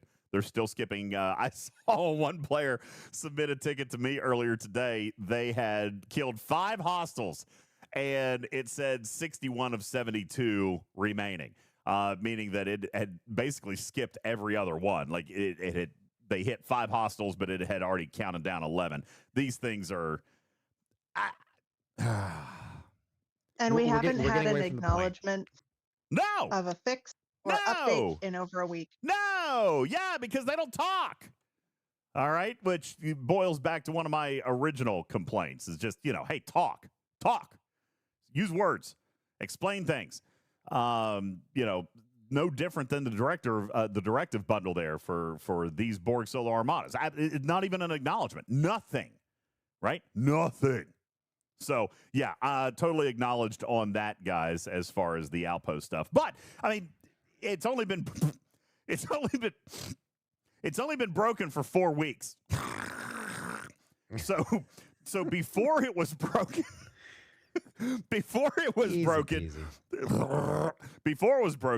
what were you guys pulling out of it? All right, you know what? Let's not talk about outpost. All right. Okay, moving back. All right, bad example. Okay. So with regard to your progression here, the original question stands, Jules, and you think that 4 weeks might be a little bit too long with just loop fueling progression. I don't disagree. Well, I think it's in line with their goals of extending how long it takes us to get through these stores and to get value out of these stores, because they want to extend how much we are playing these features. To be honest, as much as the community loved Wrath of Khan, they didn't love Wrath of Khan because they weren't making money after month 1 on Wrath of Khan. Yeah, it's over. It's done. grindable. Yeah. So. Yeah, exactly. It was done for a lot of players, or it wasn't making money because people didn't feel the need to accelerate that progress. So as much as, I personally loved that arc. I love the fact that it was grindable, but I don't think that we're going to see another arc in that same design because of that fact that it was not a money-making feature, because it was so grindable. Yeah, no, I agree. Let's get. I wanted to get beyond that point and actually start getting to how we can actually get better at these targets. Do you have some directives left? Are you willing to spend some directives for the community? Absolutely, I would be more than happy to spend some directives. I think I have 200. Let me check here. 200. So you got 2 starts. I think I've got 2 starts, maybe 3. I don't know. 3 Did we get it? starts, okay. Did we get a compensation chest though? Maybe. I don't know. Hold on. Let me just go. That expired. If you did not collect that yesterday or day before, it expired. I think. Awkward. I think. I don't know. Let me just awkward. Pop. Let me pop. Maybe I did. I don't know if I did or not. Okay. Maybe I did. I might have. Guys, can I just tell you? All right. It's been a rough week. Okay, it's been a rough week. It's been a rough week in the game. We've done a lot of content. Been doing a lot of production. I haven't had as much. Look, I did claim it. Okay. Woo! All right, you got 600. All right, I must have claimed it. I've got 6 starts. Okay. Okay. Can I ask another question? Yes. Let's see how much research credits you have. I want to see how far you can get. Oh, again, it's been a busy week, and I hear not, you. I've not, fully engaged. Not and enough. Yeah, not enough. Not enough. Not enough. So you will not be able to get the Apex Shred research. No. But you know what? I tell you what. How many particles do I need for the shred research? I'm assuming that you want to do a demonstration before and after, right? You'll need an additional 2020. And I bet 2020 comes available in a wonderful exchange of financial currency that's available in the game. Jules, for the purposes of teaching, I'm going to do it. Griffin's not here tonight, so I'll do it for you. For the purposes of teaching, I'm assuming that you're wanting to display the benefits of the Apex Shred before and after its activation. Is that correct? I think yes. Okay. I'm nervous to test it on your squishy account, but I think yes. Well, I am all in. All right, I'm all in. I will be more than happy. You say how many more particles do I need? I need 2,000. Let's just well, check. You'll need 2,000, and the $100 pack has 10,000, so you'll have more than enough. Great. Okay. Well, let's just go ahead and do this. Which one? Tell me what pack I'm buying. Tell me what pack I need to buy. Sure. Did you already the launch day gift? Did you already buy that one? It's been a really busy week, and okay, I haven't, because it's missing. I think that's the one that they granted CCs. Wait, so they granted me a research pack, and I still don't have the particles? Correct. They granted you the launch day chest, I think, which was a $100 pack that contained building parts. It contained. I don't think I got that. Reputation. I don't think I got that. Okay, because my building. Yeah, my building is still really low. If you have more than 50,000 rep, then you definitely got it. I don't think I do, man. Hold on. 50,000 rep? All right, let's check. If you have more than 50,000, you got it. Shoot. Yeah, I got it. Yeah, you got it. Okay. Yeah, you got it. Okay. So wait, why don't I have enough building materials? Why am I only level 8? Oh, look, they did give me some building materials. I just haven't. So like I said, it's been a really busy week. And I haven't, wrist breaker, shut that trap. Okay. Hey, look on the bright side, though. Look on the bright side, chat. At least I didn't use these materials to compete with my teammates in leaderboards and heroic. Wrist breaker says, goodbye, everybody. No, at least I didn't, I saved them till a time that I wasn't going to take rewards from somebody else. Right? Thank you. I was doing the nice thing. Sorry, not sorry. Jules is like, yeah, I took a spot on that. That's messed up. It is messed up. Okay. All right. Yeah. Number 67 content creator. Thank you very much. Wristbreaker says, whatever helps you sleep at night. Whatever helps you sleep at night. Yeah, that helps me sleep. Hi, Ripley. I don't need your judgment. Okay. DJ. What? What is wrong with you? Many, many, many things. Okay.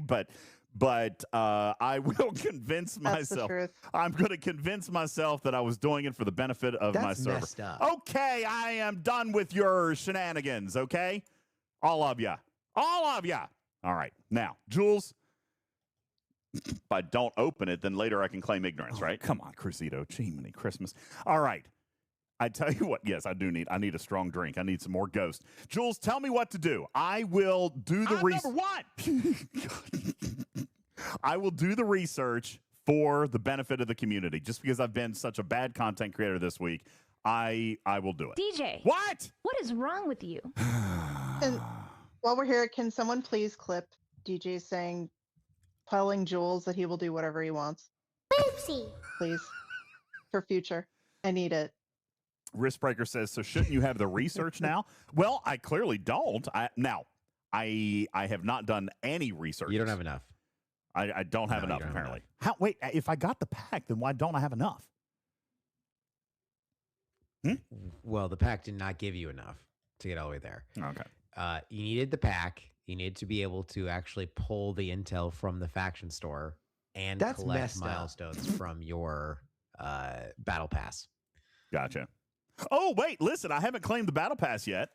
All right, maybe I've got some battle pass milestones. You won't be able to get there yet. I don't think there was not any intel until milestone 8. Skippy, what had happened was it's been a really busy week. Okay, you know what? Super quick timeout. Super quick timeout, Jules. Do you remember? Listen, do you guys remember before the cruise? I'm getting another beer. Do you guys remember before the cruise when I said that I had accidentally discovered, Tarpy, that my dealership hadn't balanced our checkbook since December of 2024? You guys remember me saying that? Okay. I have been eyeball deep in that. Like, I did the cruise, right? Then I came back from the cruise and I had to jump right back into that. I'm still only through June of 2025. Okay. June of 2025. It's draining the life out of me. I'm staring at spreadsheets all day, every day, just trying to eyeball deep. Broken Wolf. That's where that drains your life out of you. just That turned gives me Jules life. What are you on. talking about? Okay, Jules, I'm going to send you all of my dealership's financials, all right? And I bet you can knock it out in a day. You could probably knock it out in a day. But I'm telling you, it is wearing me out. It is wearing me out. DJ. What? What is wrong with you? It's wearing me out. I'm still only through. I finished June today. As a matter of fact, I thought that I had finished July.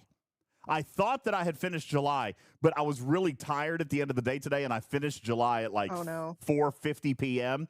So, then you know how you can like do this column and add that column, and it should equal out to 0, right? Well, there was a variance of like $60,000. So obviously I made a terrible mistake in July. So what did I have to do? Delete it all and start all completely over. Samo! What's up, Samonites? Thank you. So yes, I was off. And it was just because I knew I was getting tired. I should have stopped, but I didn't. I wanted to try to get July done. I got to the end. It's $60-some thousand off. So obviously that's completely broken, and now I've got to start July over. So I'm done. I'm reconciled through June 30th. But man, that's a lot of work. It's a lot of work. It's half the year. I know. Better. Yeah, well, they tell me they want it done by March 15th. So, I mean, and now the weekend, I'm not even going back until, 7, 8, 9. I'm going back on the 9th. So, really, I guess as long as I do 1 month a day, I'll be fine. But that's not leaving. Listen, that's perfect engagement, everybody. Perfect engagement. That's not your style. I know. I skip dailies every day. Okay. Hey, what's up, Corum? So, yes, I can. I can still count. So that is what I'm struggling with. And honestly, that has been so challenging since I've been back to work. All right. It's been so challenging. And honestly, by the time I get home, of course, we've done content every single night this week, except for Wednesday. And Wednesday night, I went to bed at 8 o'clock just because I was drained. No life left in me. My soul has been sucked out by the bank account reconciliation reports. Wait, you had a soul to begin with? Yes. Okay, but not anymore. It's gone now. Oh, so my mistake. Anyway, Caledon says you rarely have perfect engagement at work. Seems you take 3 to 4 days off a week. Well, not this week. I've worked every day this week, and it's killing me. So anyway, that is honestly, if joking aside, that is why I haven't done as much in the game, because I get home and I'm just so flippin' wiped from being in these spreadsheets all day, which I know Jules is like, God, that sounds like a dream. But it's way to get my attention. You can get me in your sheets any day. He's a freak in the sheets, everybody. Don't threaten Jules with a good time. Whoa. All right.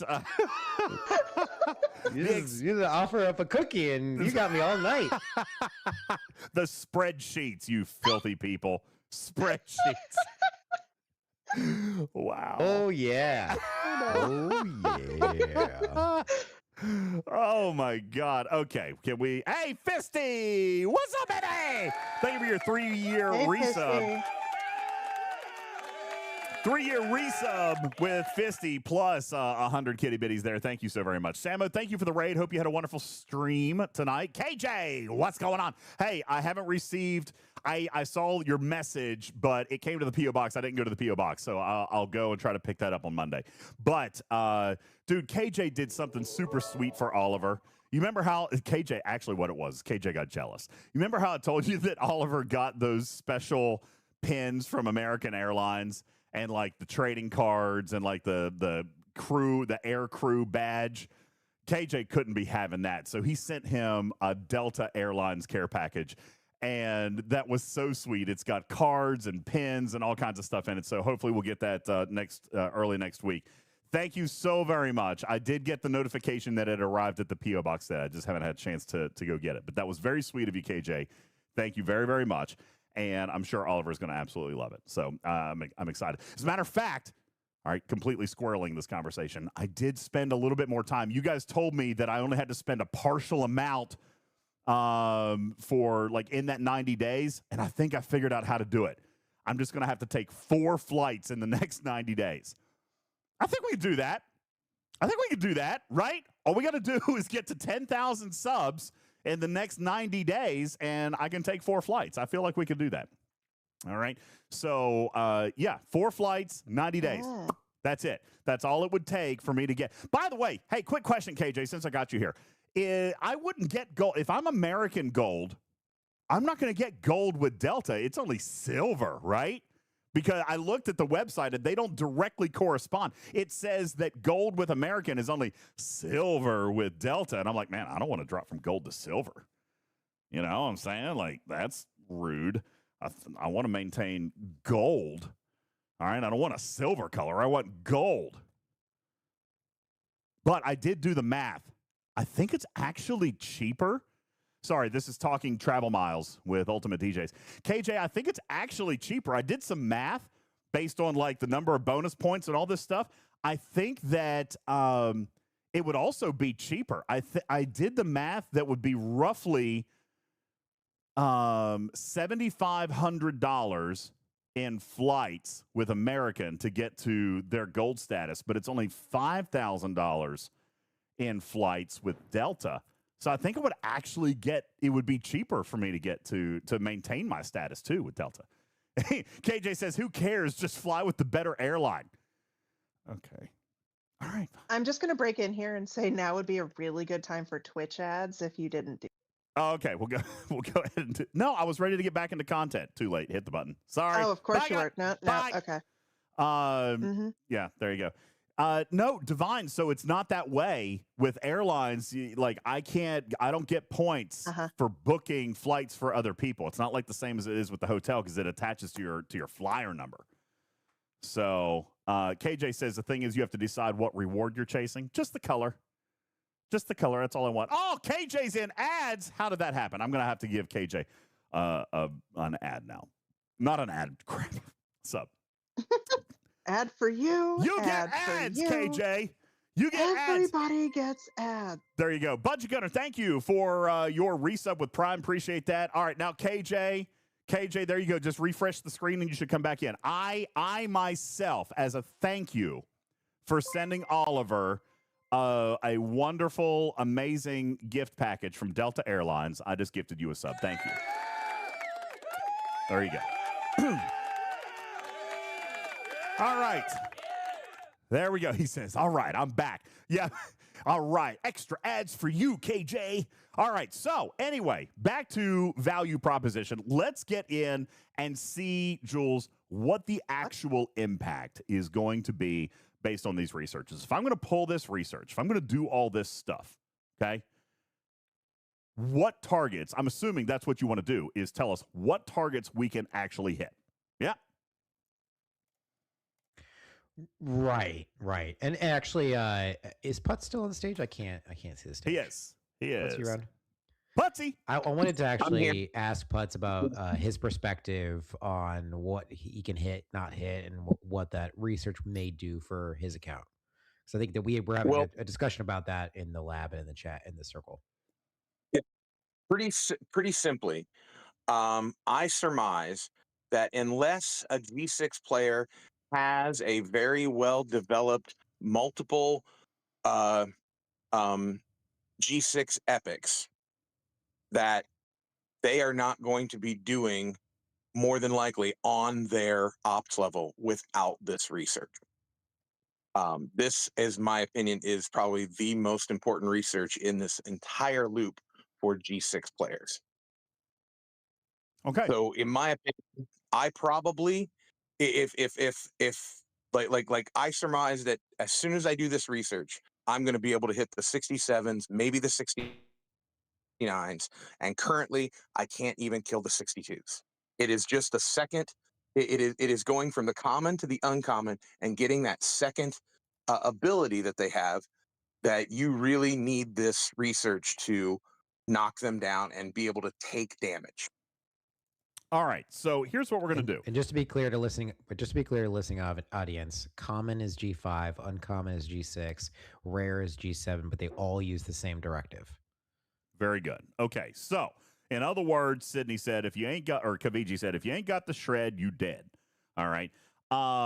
Let's take a look at, and I'm going to try to simulate a late G6 account, all right, because I do have some level 70 research, but as you guys saw, I don't have any of the new research for the Conqueror Armadas. I have a tier 10 scimitar, so that... Mine is a late G6 account. Do you want me to do something? I can't show it off, but we'll talk about That's it. true. Okay. Yeah, we'll talk about it. So Jules, first of all, where do you want to lead us in this testing? What is it that you want me to test before we do the research and then after the research? Well, if you're actually going to do the Apex Shred research, then basically you want the same test. And this test is really going to be setting up a punch-up crew, right? We're not talking about loot just yet. Okay. We'll set a punch-up crew, which is going to be your 3 strongest ships. Now, back in the spreadsheet, Blue has actually set up a very nice crew solo moda chart here to help a lot of players with an early suggestion of a few different trios of crews that you can work on. So that would be, and we can just talk briefly about this. So this is in crew solo moda tab. If you're in audio, let me just give you the rundown here. We've got the Cisco crew, which is usually Benjamin Sisko, Miles O'Brien, and then either Julian Bashir or Changeling Kira. I would not suggest Changeling Kira because she is not very effective without lots of her being stacked in the same armada. And when you're solo, you only get one. So Bashir will have some impact there, or you can swap Bashir out for another tertiary officer, including like Gwen DeMarco. Your second crew is your Symbiosis crew, which is Tolra. I would recommend Beer over Toli, and then use that tertiary slot for something good like Gwen DeMarco, or even using more loot. So maybe this is on your strongest ship, hoping that you'll get some loot out of that. So that would be 5 of 11. There's also the Voyager crew, Chakotay as captain or Catherine Janeway as captain. I tend to go more, hey, let's get more shots. Let's kill this thing fast and quick is going to be usually better than trying to extend battles against these large targets, because they got some pretty beefy shots. Doctor on one side to give you some mitigation, and Janeway on the other side, or you can use 7 of 9. And that way you can put Doctor below decks for some more loot. So those are your 3 main crew types, those bridge types. And then obviously below deck, your keys are Joachim or Joachim, however you want to say on this podcast. PQ, also a very big key. Vial for more critical chance. And you would want to spread that out so that your quantum slipstream is on one that's going to give you some extra critical chance, and Vial's on a different one that's going to give you critical chance. Chakotay, Benjamin Sisko also give you critical chance. So spread out those evenly so that you have a good amount of critical So what chance. if we don't have Are you talking? What if we don't have the slipstream yet? Well, the slipstream is very effective for luring their mitigation, which works best for long rounds, and these are hopefully going for short rounds. So while it's a very good forbidden tech, let's just go ahead and ignore that for now. Good idea. And yes, let's go ahead and ignore that for now.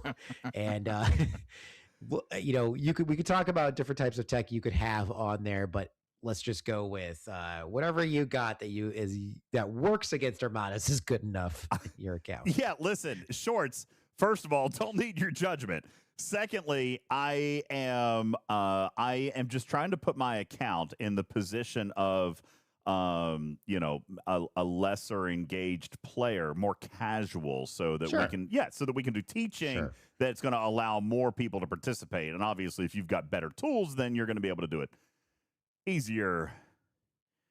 Because, thanks, MJ, for validating me. I appreciate that. Cruzito says, you don't have to simulate anything. You've got a strong G5 entry-level G6 account. Shut up! Okay. Anyway, thank you, MJ. Appreciate you. Love you. And I will remind, for the G6 for the community, Pike still works. So Pike as captain with Miles on one side, Gwen on the other is a very popular crew. Or Pike, Doctor, Gwen DeMarco is a very popular crew for the Borg Polygons. So that could be an effective crew here for a punch up as well. So there's a lot of suggestions here. And I think the biggest thing to point out is that you will need to do a lot of testing. You'll need to do a lot of tinkering. What works for your account, your crew levels, your tech, your below deck abilities, how many slots you have below deck. All of that. Pal says, what? No wonder you're a G4 player. Come on, no, not even Cruzito's giving me G5, pal.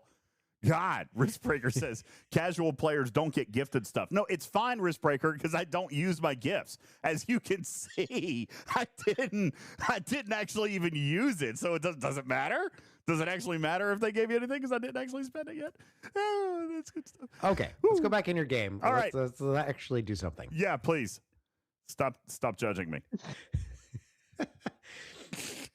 So, reminder for everybody, you probably know this already, but one of each ship type, and survey does not count. So, well, what ships are you going to be crewing up here? I am going to crew. I'm going to crew with a Vengeance, a tier 4 Vengeance as my interceptor. Yep. Should I should I use my G6. Krencha? Would you rather me use a Krencha? What are you doing? Are you doing G6 testing or are you doing G7 testing? Oh, well, let's do the Krencha. Or G3 testing. I'm not doing G3 testing, Jules. Okay. If you're going to go against the 72s, then crew up with the Vengeance and your best ships.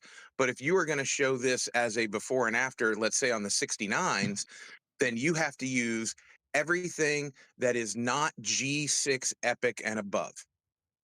So you can use your relativity. Great. So you relativity, can use, yeah, and you can use a G6 uncommon or rare. Okay, so tier 9 Velox, that'll be ship number 1. Ship number 2, my Borg Cube, that'll be battleship, right? Which might that's probably bigger than G6. So you have a second cube? I do have a second billion? cube. Yeah, it's 11 billion, only tier 15. Is that good? Bring it out. Okay, yeah. we got her no, right there. Bring it out anyways. Hold on, I got to spend some XP. Boom, done. How big's your Vindicator? All right, so we've got a tier 15 Borg Cube, and then we need an interceptor, which would be, you want me to use a Vindicator? I can use a Vindicator. It's only one of your two. Well, no, I was just asking how big it is, because if it's almost as big as your cube, you should use that and not the cube, because it's also a battleship. It's so tiny. No, it's only 3 billion. This is so tiny. It's teeny tiny. Oh, okay, so I need an Explorer. Let's break out that relativity. Okay, so here's what we got. We have a relativity, a Velox, and a Borg Cube. The relativity is max. Is that going to throw anything off? It shouldn't, right? All right, so relativity, tier 15, a Borg Cube at tier 15, and a Velox at tier 9. So let's go back to Blues' chart. We're going to run Cisco, Miles, and maybe Bashir on this first one, or Gwen DeMarco. So let's crew up here. I personally like the DJz crew on your best ship, particularly if it has lots of shots. So whether that's your cube or your relativity, I would do not like DJz on G6 rares or uncommons because the shots matter and you're going to get a lot better benefit from those shots being on a high firing pattern ship. Okay, perfect. So let's run DJz and beer. He likes beer. And then Gwen DeMarco. Okay, we'll run there. I'm going to pull out the lower decks just for the time being until we get everything crewed up here. Okay, so that is on the Velox. That's a tier 9, 16.9 billion. On the Borg Cube, Then we're going to come in. We're going to run Cisco, Miles, Bashir. So let me find those guys here, and we'll pop them up. Okay, Cisco, Miles, and Bashir. Okay, great. Fantastic. And then on crew number 3, we're going to come back, and we're going to load Chakotay, the Doctor, and Janeway on the relativity. Okay, so let me get that loaded up here. Chakotay, Doctor, struggling to find them. We'll just do that. Do group. All right, Chakotay, Doctor, and Janeway, right? Beautiful. Love it. Now, let's talk about lower decks. Okay? Lower decks. Krusty says my ship power should be higher on a tier 15. You know, again, see, what had happened? What had happened was I'm trying to maintain a nice casual account. Okay, anyway, where do we want to stack the best below decks? We're going to go Joachim, pick Hugh with the Cisco crew, right? Joachim, pick Hugh, Odo, Troy. Whatever is going to, because with the Joachim and pick Hugh are going to give you survivability. So either the ship that does not have a lot of hull health, but you think can last, probably your relativity, I would guess, in the setup. That's a good place to put them. You want to make sure that your Voyager below deck crew, Torres, Kim, and Neelix, are spread out. So that way you're getting the most star path research that you can. And most synergy with those ships, including whole health. Because remember, there's an X-Borg favor that gives you whole health repair if you have the correct ship type on the correct ship. If that makes sense. So beautiful. Make sure that those are spread out evenly. I would also say Pelia on any ship that Joachim is not on. You can also spread out McCoy and Paris on the DJz crew and the Chakotay crew. Potentially, or you can stack them both on the Josh crew since that doesn't have any bridge slot mitigation. What else there? Odo, NT Troy, both great for critical damage. T'Chak for some extra regular damage, though I don't think that's going to be very effective since Armadas have a ton of extra damage boosts. And you did want to spread out the Voyager crew, you said, because in our spreadsheet it looks like I like it being spread out. Okay. Yeah, I like it spread out personally, just because having morale on your Explorer gives that Explorer a little bit more combat ability than stacking all of them on the same ship. However, if you want to continue having hull breach throughout the entire round, it probably wants to be on the ship that's going to last the longest. So depending on how your crew setup is, right now you have 3 ships that are roughly equal power, relativity being a little bit higher. In different accounts, you could have a super high powered single ship and then 2 very low powered ships. And that's just naturally how your account is built, not necessarily, the fact that you're running a max vengeance and G6 rares. Like that doesn't necessarily need to be the case.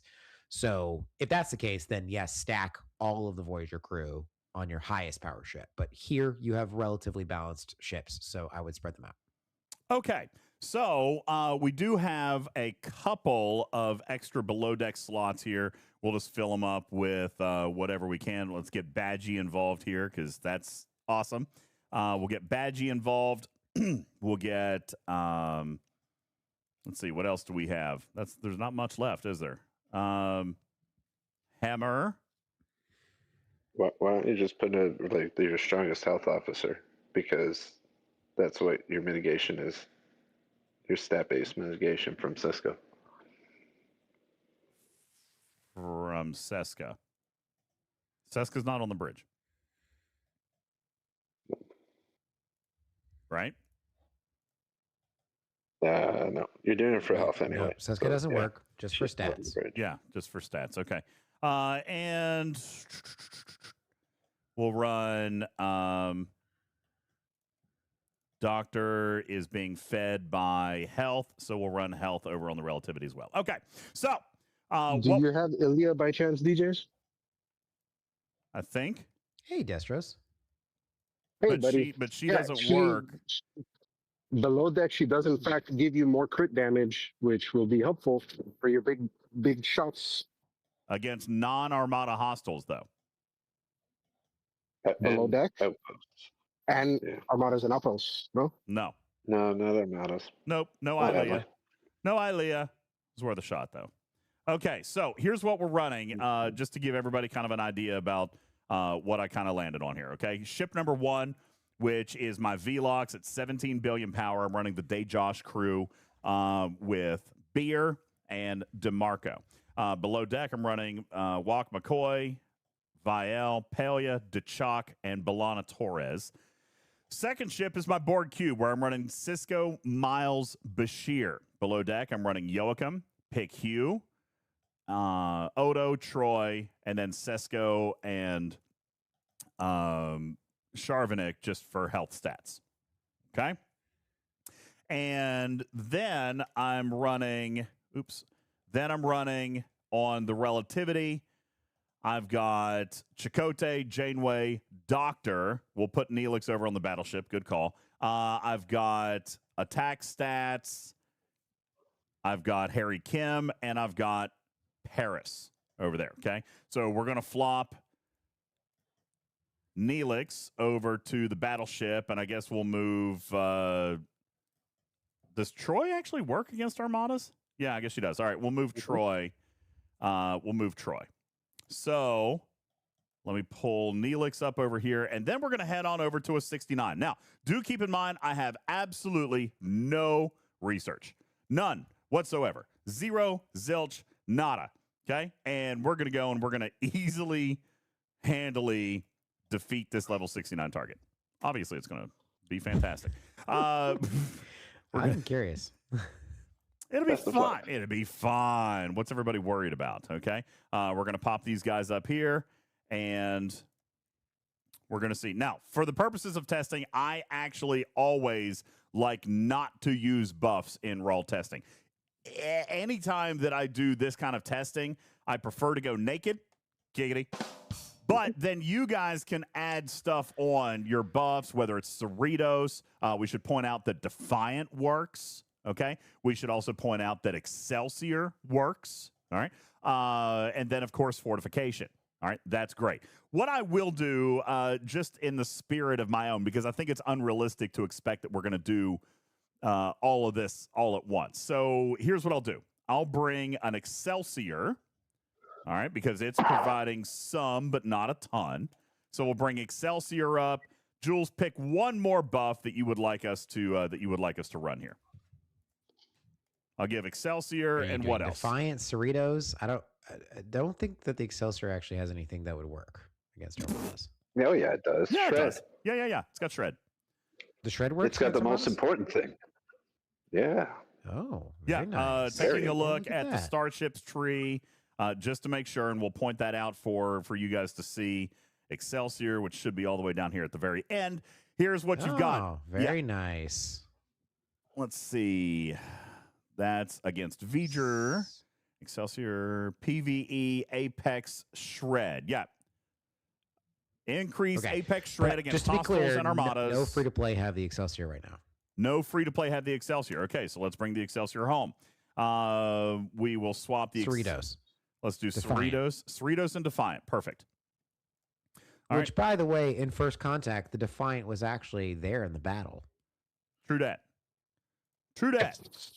All right, Cerritos and Defiant. Now, is it realistic for players to expect that they're going to Defiant and Cerritos buff all three ships? Is that sustainable? What would you like us to do here, chat?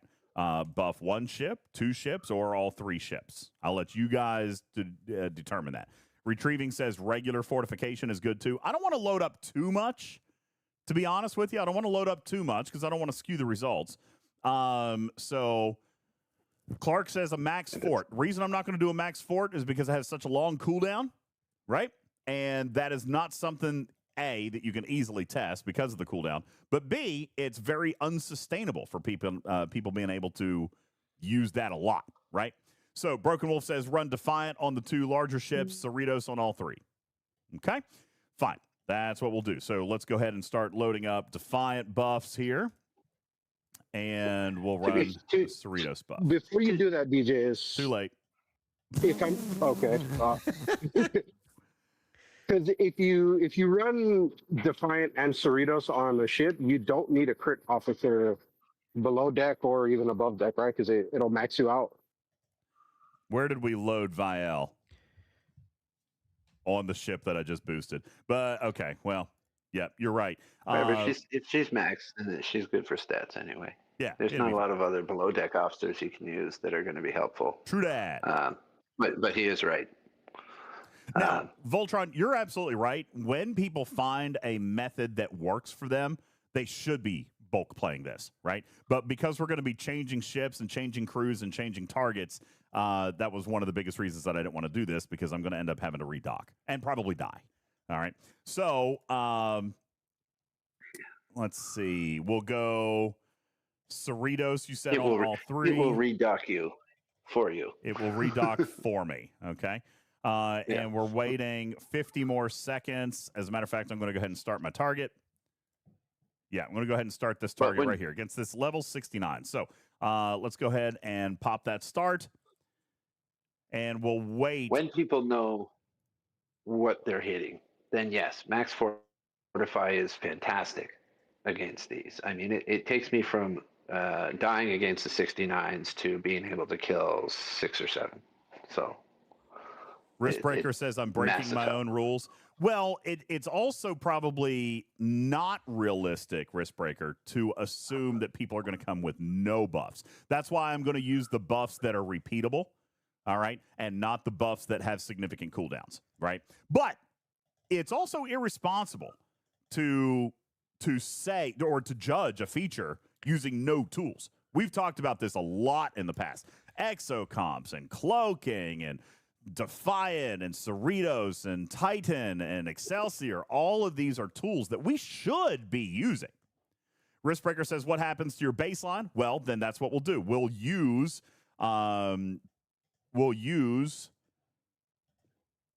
the Defiant and the Cerritos in the baseline.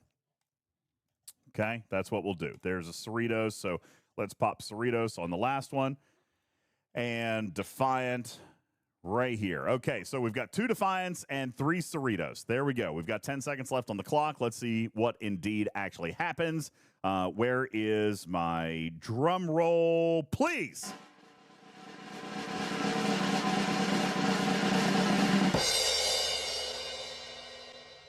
I believe that I was unsuccessful. Okay, so even with all those nice buffs, this ship didn't get it done. I didn't even scratch not even 5% of the hull. This is a beautiful, lovely, wonderful test. All right? Because what we're going to do right here, Jules, is we're going to activate that shred. Okay? Right? This is where we can definitively... We're going to activate the shred. This is where we can definitively point out. And for the podcast audience, I'm going to throw this battle log into the graphics room. That way you can absolutely see what the tangible differences are going to be with this research, okay? So no research whatsoever. Matter, stop digging a hole in gravel. No research whatsoever. Quit taking a shovel and breaking things with it. He's demolishing a building, guys. I gotta get rid of the bodies. All right, Lostin says this is a completely valid test because DJ's account is similarly powered to an Op 65. Thank you. Appreciate that very much. Okay, now let's go and do the research, which means I'm going to have to buy some particles, right? I'm going to have to buy a couple of particles. So I'm going to do that. Which pack should I be looking at here, chat? Game stuck. There it goes. The research pack. Now, Voltron, he says, where's your G6 Epic? I'm not running with a G6 Epic. They wanted me to simulate less than a level 70 account. Okay? So, why though? Why not level 70? I'm confused about that part. Because that's less than 2% of the game. All right? We're trying to reach as many players. Oh, yeah, but you're hitting a 60. You're hitting the top target. You're hitting the top G6 target. I'm just wondering why you can't use level 70, which is G6. Because chat said not to. Tools. Chat said not to. Okay. I guess that's what we'll go with there. And again, it also is going to probably very significantly display the impact of these researches, right? Christina, you don't have a real 70 I mean, I account, think so it's everything's cool. all good. Okay, fine. I'm not going to use 3 Stellas. Which Jules? All right, this is Here's why matters. Here's the methodology of why choosing 69 and below is because if we choose 70 and you can get an epic, well then you can also max it, and you can also get a vengeance, and you can also max that. So then that's really the maximum. Yeah, but I don't have offset. I don't have any of those things. You don't have any of that. So let's pare down the Well, test. yeah, but I mean that's parking at. You're either spending thousands upon thousands upon thousands of dollars, or you're sitting at 70 for 20 Way years too long. to I will agree with that. Having a maxed G6 epic at 70 is probably not the right move, to be perfectly honest with you. No, Okay, I'm just going to throw that out. All right, now let's take a look at which pack. Is there not a limit one? Is there not a special pack? I just got to buy this one. Prime, no. Elite Maverick Research. Is that the one that I need? Yeah. Okay. That's the one. All right. We're gonna pop this open. We're gonna buy some research particles, and then I will demonstrate the power of Shred. Shred activated. So while you're doing that, I'm just going to give a few extra tips in the chat. You're likely to have at least an FKR ship in this selection of ships here. If you have an FKR, remember, cloaking, highly, highly effective. So if you have an FKR ship and you have cloaking unlocked for that ship, definitely use that against these targets. I don't think that cloaking is too difficult to add into each of your runs. And I'm going to point out that I don't have my cloaking research all done either, so my cloaking effects are also going to be squishier. No, it does not matter. The cloaking effects do nothing. It's really all about Lorca's Lorca's skill point that reduces their mitigation down to 0, essentially. Okay, so we're going to repair all these ships. We're going to repair all these ships. We're going to do the research, and then we're going to come back. So we're going to use the exact same crew and exact same set of buffs, except now we're going to activate a couple of researches, which, again, according to Jules, we should be at. Now, somebody in the chat here just a few moments ago said that he was only 15 days towards doing that if you use your battle pass towards getting that. So it might be a little sooner than we thought on getting that one research. Nonetheless. Yeah, it's about 15 days if you started at the beginning of the actual arc doing the things.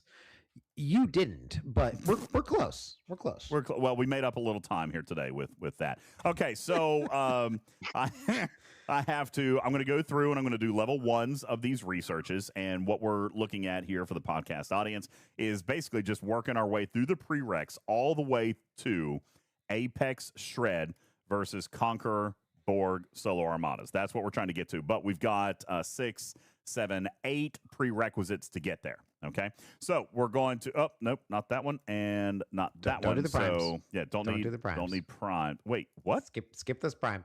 Keep skipping the primes. Okay. Why are there lines for prerequisite there? That looks weird. Yeah, because it's a you multi-tier have to prime. get the 2 primes before you can get the 3rd prime. Okay. Well, that's really. So you can get either one of the first 2, but if you want that 3rd one, the one that reduces the milestones, then you have to get the other 2 first. It's like a multi-tier prime. Just slightly different. There are lines here, but I see what you're saying. They don't directly. Okay, anyway. Okay, so here we go. We're ready to unlock Shred. All right, 40,000% Shred against Conqueror Borg solo armadas. We're going to go ahead and pop this one research, and this is just level 1 of this research. 40,000% Apex Shred, and it goes up to 80,000 at tier 2. But we're just going to go with level 1. All right, just level 1, which is what everybody's going to be shooting for. So let's go back, and we're going to apply the exact same buffs that we did just a moment ago, and we're going to run this test again. Okay, Quasel has indicated that he's already unlocked it by double pulling research, and then did the large elite battle pass pack. So that $100 pack there. Well, I guess no. It would be the $20 pack or the big pack. Did you do the $100 one, Quasel? I'm curious. What level is that Shred available? Asked Twab. Of 65, isn't it, Jules? That one's unlockable when you can the enter shred the is op 62, which is unfortunate because op 61 would actually really benefit from that. But at present, no one really should be op 61 for longer than a few days. Putz, how long were you 61 for?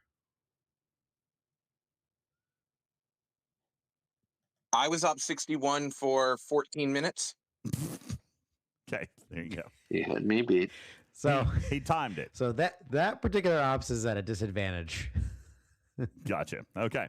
So for all 14 minutes that you spend there. Yeah. Okay, so let's go ahead and start popping buffs here. Just keeping our baseline the same. And we're going to have to wait 60 seconds, and then we can actually start the target. And when we do that, again, just as a reminder, we're doing Defiant and Cerritos on the VLOX. We'll be doing Cerritos only, Cerritos and Defiant also on the Borg Cube, and then Cerritos only on the Relativity. And the biggest reason for that is just time of cooldowns and so forth. All right, just to make it a little bit quicker to get through. The Defiant has a little bit the higher Defiant cooldown. boost doesn't matter anyway, so Why that's not? fine. Why not? Why not? Because it doesn't do a lot that matters anymore. I don't know if I agree with that. You're going to have... Why are we using it then? Between your crew and your Cerritos boost, you probably have like 100% crit chance, and that was the biggest benefit to the Defiant boost when it first came out. Other than that, you have damage, mitigation boost, 230%. which doesn't matter. Useful. Piercing doesn't matter. You get a bit of crit chance, and damage boost is relatively low as well. Sorry, Jules, what were you saying? Well, the critical hit damage is 230%. Yeah. I think that in itself is worth it. I mean, if you got it, use it. Well, and you got to remember, critical damage, that's... It'll help a bit, but it's with the amount of critical damage we have these days, it's not as significant as it was when the Defiant came out. Back then, it was a massive critical damage boost, yes, but now it's 10% or something. Well, I mean, 10%'s not... Yeah, which is good. Yeah, that's not nothing to it's more shirk than at. nothing. I'm just saying it's probably not going to take you from bouncing off of his shields to crushing it. Now, Wolfpack says, why not use the Titan? This, again, is just kind of something I explained earlier. I'm not trying to over buff. I'm trying to do something that's relatively sustainable so that most people can kind of have an idea. I mean, the only problem really with Titan is the cooldowns, right? Even the regular ability, regular fortification has a cooldown timer on it. So, and the juice is not as unlimited as some of these others. So I'm just trying to do something that is relatively sustainable for the purposes of testing. Okay. So there we go. We've got our 2 Reliance, 3 Cerritos, and let's go ahead and see what happens now. Now we've got 1 level of Shred. We're running the exact same test against the exact same target. Drum roll, please.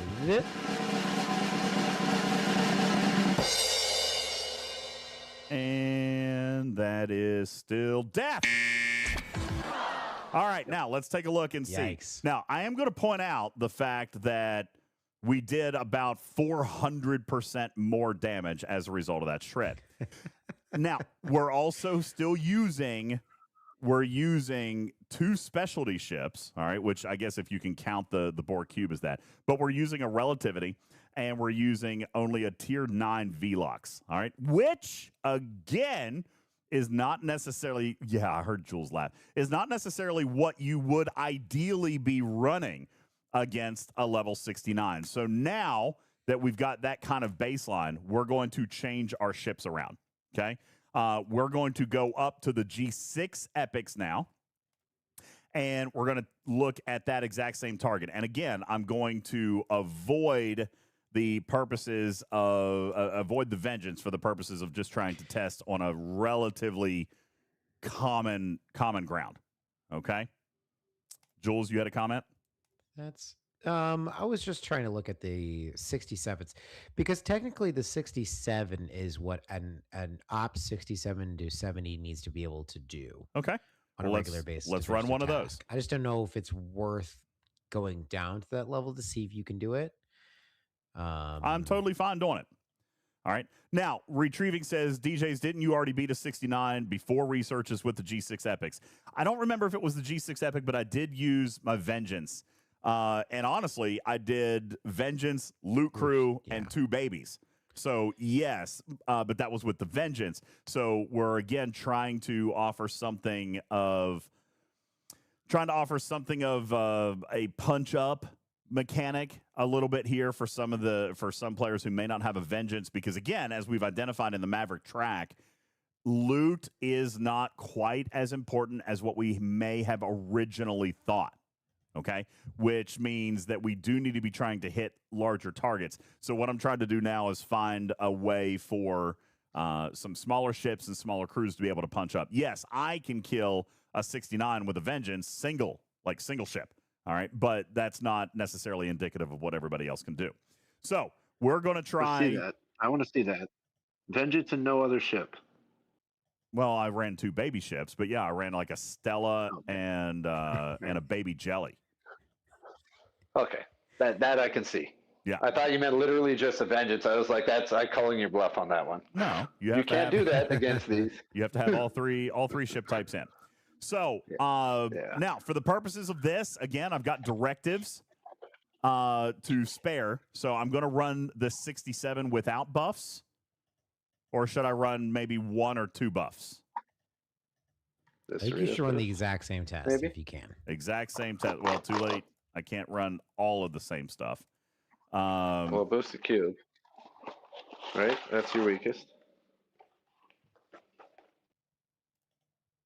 So let me pull over Defiant. I'm only going to be able to Defiant boost 1. I can only boost 1. So you want to run the cube or the Velox? Cerritos boost the cube. Cerritos boost only on the cube. All right, we'll do that. So if you only have time to boost 1, do it on the cube. So less boost than what we ran to begin with. All right, 1 singular Cerritos boost on the cube. This is against a level 70, a level 67. And drum roll. Let's see how we do now.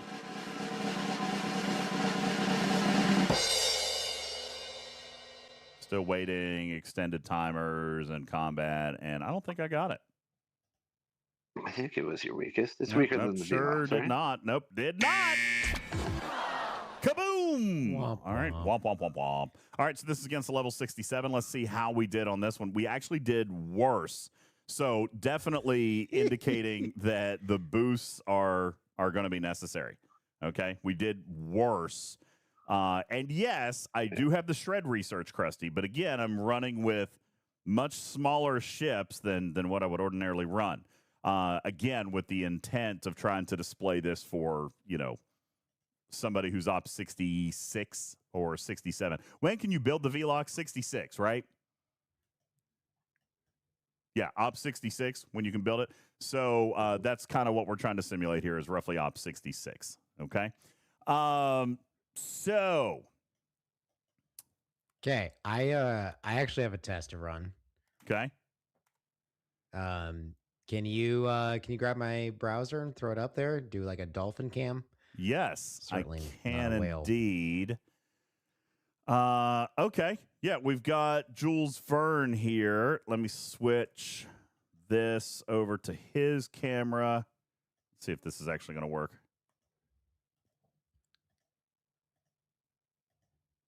Oh, there we go. Yeah, there's Jules' screen. All right, on the whale cam. I'll just there's his screen. All right, so we'll turn that off. And we've got Jules Verne on the whale cam, everybody. I am attempting my first 72. Well, show everybody what you're running. Apex shred research done. Show everybody what you're running, and let me read this off for the podcast crew. So you've got a tier 9 Vengeance with Day Josh, DeMarco, and Beer. All right, that's on ship number 1. Ship number 2 is a maxed Borg cube with Chakotay, Janeway, and Miles. All right, and crew number 3 is a tier 11 Enterprise E with Troy as captain. And then Changeling Kira. Because Troy reduces the crit chance of the Armada targets by 15%. And the big point is that these targets have a massive boost to their, that's not the right button, to their critical damage of 13,500%. However, they only have a critical chance of 10%. So I'm going to reduce their critical chance to 0, meaning I don't have to deal with that. I got to deal with that bonus at all. Interesting. So I only have the Apex Shred. I do not have the critical damage reduction research. Okay, very good. So those are the 3 ships we're running, and it looks like you've got a boost. What are you running? Cerritos and Defiant. I'm nervous, so I'm running everything I can. You're going to run a max. Don't run a max Vengeance, fort. My cube. Don't run a max fort. I am running a max fort. I'm scared. I'm scared. Okay, so he ran everything. Max Ford is going to skew the results. Max Ford is going to, you're going to win this. Oh, hush. You're going to win. Hush. This is, I hope so. Yeah, I agree. Easy win. Easy win. Chat says this isn't even a test. He's fine. And what level of the shred research did you do? 40,000? Just 1. Yeah. Yeah, just level 1. That's all I could get. Yeah, you're gonna win this easy. Riskbreaker says you would have won without the boosts. Okay, because of your shred. Thank you, everybody. Come back in about 2 minutes, and I will get rid of all my boosts so that I can do this for real. Oh God, what is this guy doing? All right, so get out of here. We got 10 seconds. Hey, fix it. Hi, okay, here we go. Jules Verne on his first 72. Drum roll.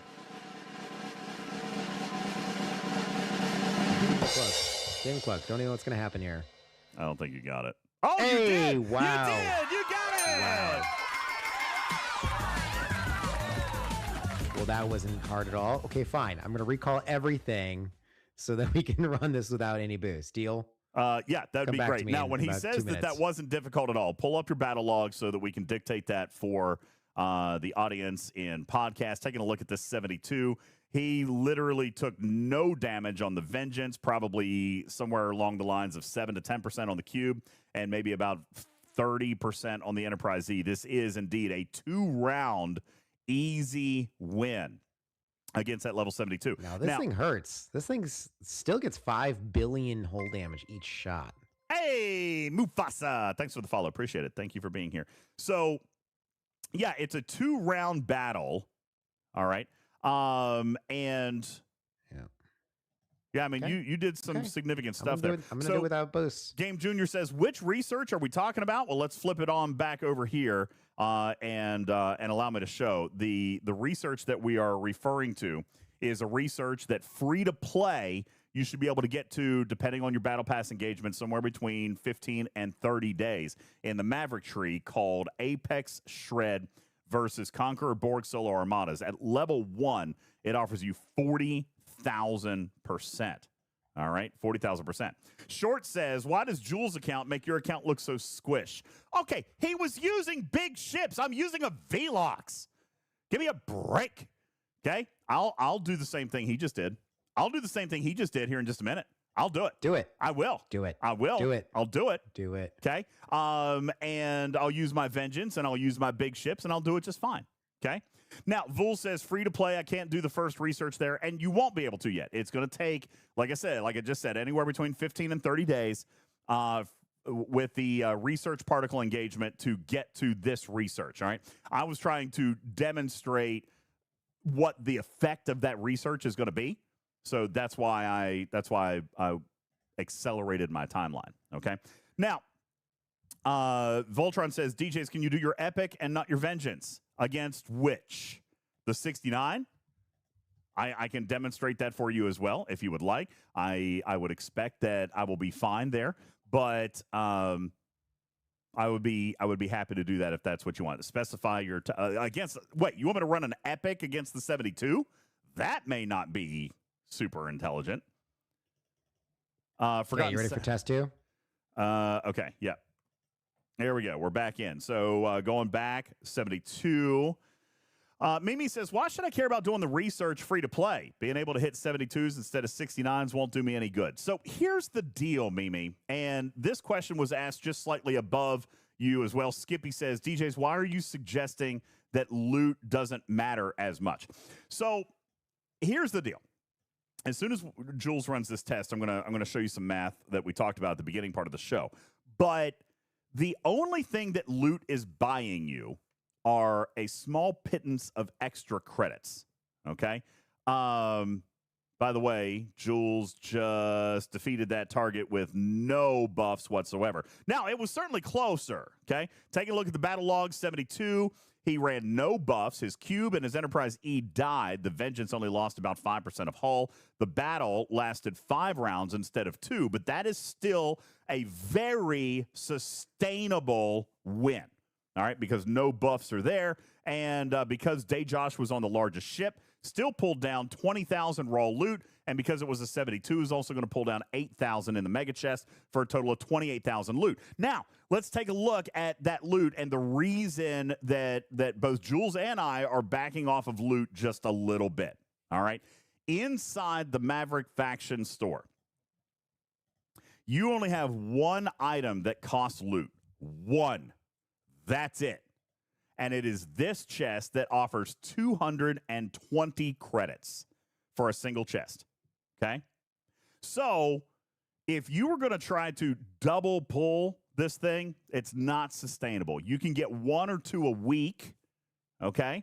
You can get 1 or 2 a week, but it's not going to be sustainable to run double chest pulls in this thing every single day.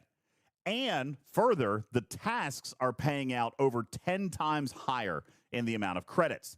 Coming back over to the calculator, which is in Maverick tasks, okay? We've got a calculator right here that's going to give us an idea about what it is that we're pulling, all right? So if we pull the single chest every 7 days, hang on, Sydney, I'm right in the middle of answering a different question. If I'm going to pull the single chest every single day, then that is only getting me 910 credits in a weekly basis. However, I'm actually pulling 1,400, 2,300, 4,200 from the tasks. This 900 is a small pittance, all right? It's a nice little bit, but it's certainly not your primary means of obtaining these credits, and it offers no reputation whatsoever. All right. So when we're talking about punching down and doing loot, this is the only reason that you would do that. And the difference of, first of all, at this particular point, double chest pulling that all week long is not possible. All right. But even then, it would only improve your weekly income by 900 credits. Now, obviously, single pull the chest, that's fine. But you're getting far more credits out of doing your tasks. And the tasks actually reward punching a higher target. Can I actually point you to one more tab on that sheet while we're here? Please, because yes. We're making a point where Muffins actually did an incredible job on a new tool. So it's called the Loot Crew Comparison Tool tab. Go ahead to that. It's got a little orange, red color to it. That tab. Okay, great. So on here, what he's done is allowed you to kind of like rejigger your different scenarios, whether you're going with power, which is scenario 1, or scenario 2, which you're going with loot crewing. And then there's a small chart just to the right of all of this calculation that shows you what those differences in scenarios are. Showing you, hey, if I was in scenario 1, which is my punch up crewing, versus scenario 2, which is my loot crewing, which am I better off doing? So DJ, go scroll a little bit to the right there. You got it. There we go. Just a little right. Yeah. Here's your scenario thing right to the right side of your screen. So it shows the level. Yeah, I see you move in there. Where there is going to be definite points where punching up with not really a loot crew, with basically just doing all power, is actually going to still net you more than punching down and just doing a huge amount of loot. Now, that may not be possible. Like we said, the Apex Shred, I was getting just absolutely annihilated before I did any Apex Shred on the 72s. It wasn't possible for me to punch up. So my only option was to single ship, quote unquote, basically one super-powered ship with all loot crew, one level down. But as you start to move up, as you start to figure out these crews, and as you're able to punch up one, it may still give you more loot, to your base amount of loot that you're getting per armada, plus the ability to do better in your task completion. Now, also to point that in that other direction is sustainability as well. You would have to be able to loot crew the 72.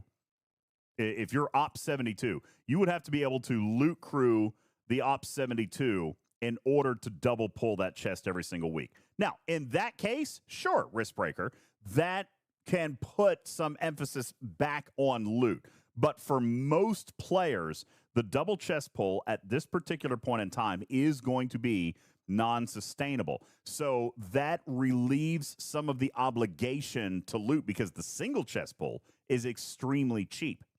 So, Sydney, coming back to your question, which is a very good question. I just had to get through the other one. He said, is it better to get to the research first or to building level 20 first? That depends, right? It depends on the target that you can currently hit and what you would be able to hit if you had that shred. Secondly, the building is going to I'm sorry, no, that's an easy answer. Getting the task. It does not matter how far you can reach. Getting the task is going to give you more credits. Yeah, okay. I agree with that because so level the 20, building, if you're spending right now, you're spending on the building. You're not spending on the research. I'm just saying, even getting that task to milestone 3 is better than being able to punch up and being able to finish that later on. You know what I mean? and the big you're reason get more now. The big reason for that, and really truthfully, I'm going to say level 20 on the building is the big point there. Then you could potentially go back and look at some of the research because this third task, the second solo task, pays substantially less in credit. All right. Taking a look at these top two, and we mentioned this at the beginning, the two tasks for Conqueror Borg's Armadas, right? They pay substantially more over the course of all 7 of those milestones. All right. Substantially more than the tasks do at the bottom, almost 300% difference. Okay. So I am going to suggest that really truthfully, getting to building level 20, getting at least your first task unlocked is going to be absolutely paramount because that's going to allow you to pull, what do we say, Jules, almost 16,000 credits a week to be able to do that with just that first single task. So that's going to be really, really big. After that, I don't know. I might suggest some of the Apex Shred research, just depending. You'll still earn more credits than you would from the loot. So, yeah, I think I am going to walk it back, Jules, because to get the second task, you're still earning almost 2,500 credits. And as we just demonstrated over here with the task calculator, there's no scenario in which that loot pull is going to get you 20. Well, yeah, if you triple pull it every day, then you can get 2,700, which, by the way, is the equivalent of one of the solo tasks. Not happening. Not happening. So, yeah, Jules, you're absolutely right. And sorry, I had to walk through that in my head there a little bit. But and this is why I suggest that loot is less important than what it first appeared. As long as you can maintain single pulls of your Maverick credit bundle, that's really all you need to do. It's literally a little icing on the cake. It is not the primary source of your credits. The primary source of the credits are in all of the tasks. Okay? So I would say to people that probably a good strategy would be get to level 20 of the building, get that first task unlocked, and then if you can clear that top task, solo task, then keep pushing the building. But if you can't, then put more focus on the research, because that's going to be the goal, is being able to clear that top task. If somebody can't do it because they can't hit high enough, then yes, they need to kind of switch focus to the research so that they can kill the higher armadas so that they can get that really good paying solo task done. But once they can do that, then they switch right back and keep pushing the building to get more tasks unlocked. Shorts asked the question then, do you get more tasks as you level the building? And the short answer is yes. When you are at level 20, you will earn one task, one solo task. And that task should be the very top task. All right, that's the one you're going to want to do. When you get to building level 30, it will unlock a second task. But the second and third tasks down here pay a smaller number of credits, right?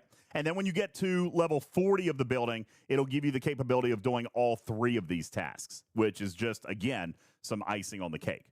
All right. So really, your priority, your first big milestone is going to be level 20 of the building and the top solo task. Go ahead, Jules. I would like to give a PSA here because Kavichi is actually pointing out something I want to talk about. When you unlock building level 20, it will immediately allow you to pull that bundle, which gives you the one task. It has a cooldown of 7 days. So just like, so this is very much like the V'ger bounty in the challenge track. If you claim that at the wrong time, you could really screw yourself. No, it does not register in the background before you unlock them like the like Boldly Go Crucible would or the Boldly Go would. It is one of those that when you start and you join the task, think of it like a ticketed event or ticketed, like a ticketed event. When you join that ticket is when you can start accruing points for that.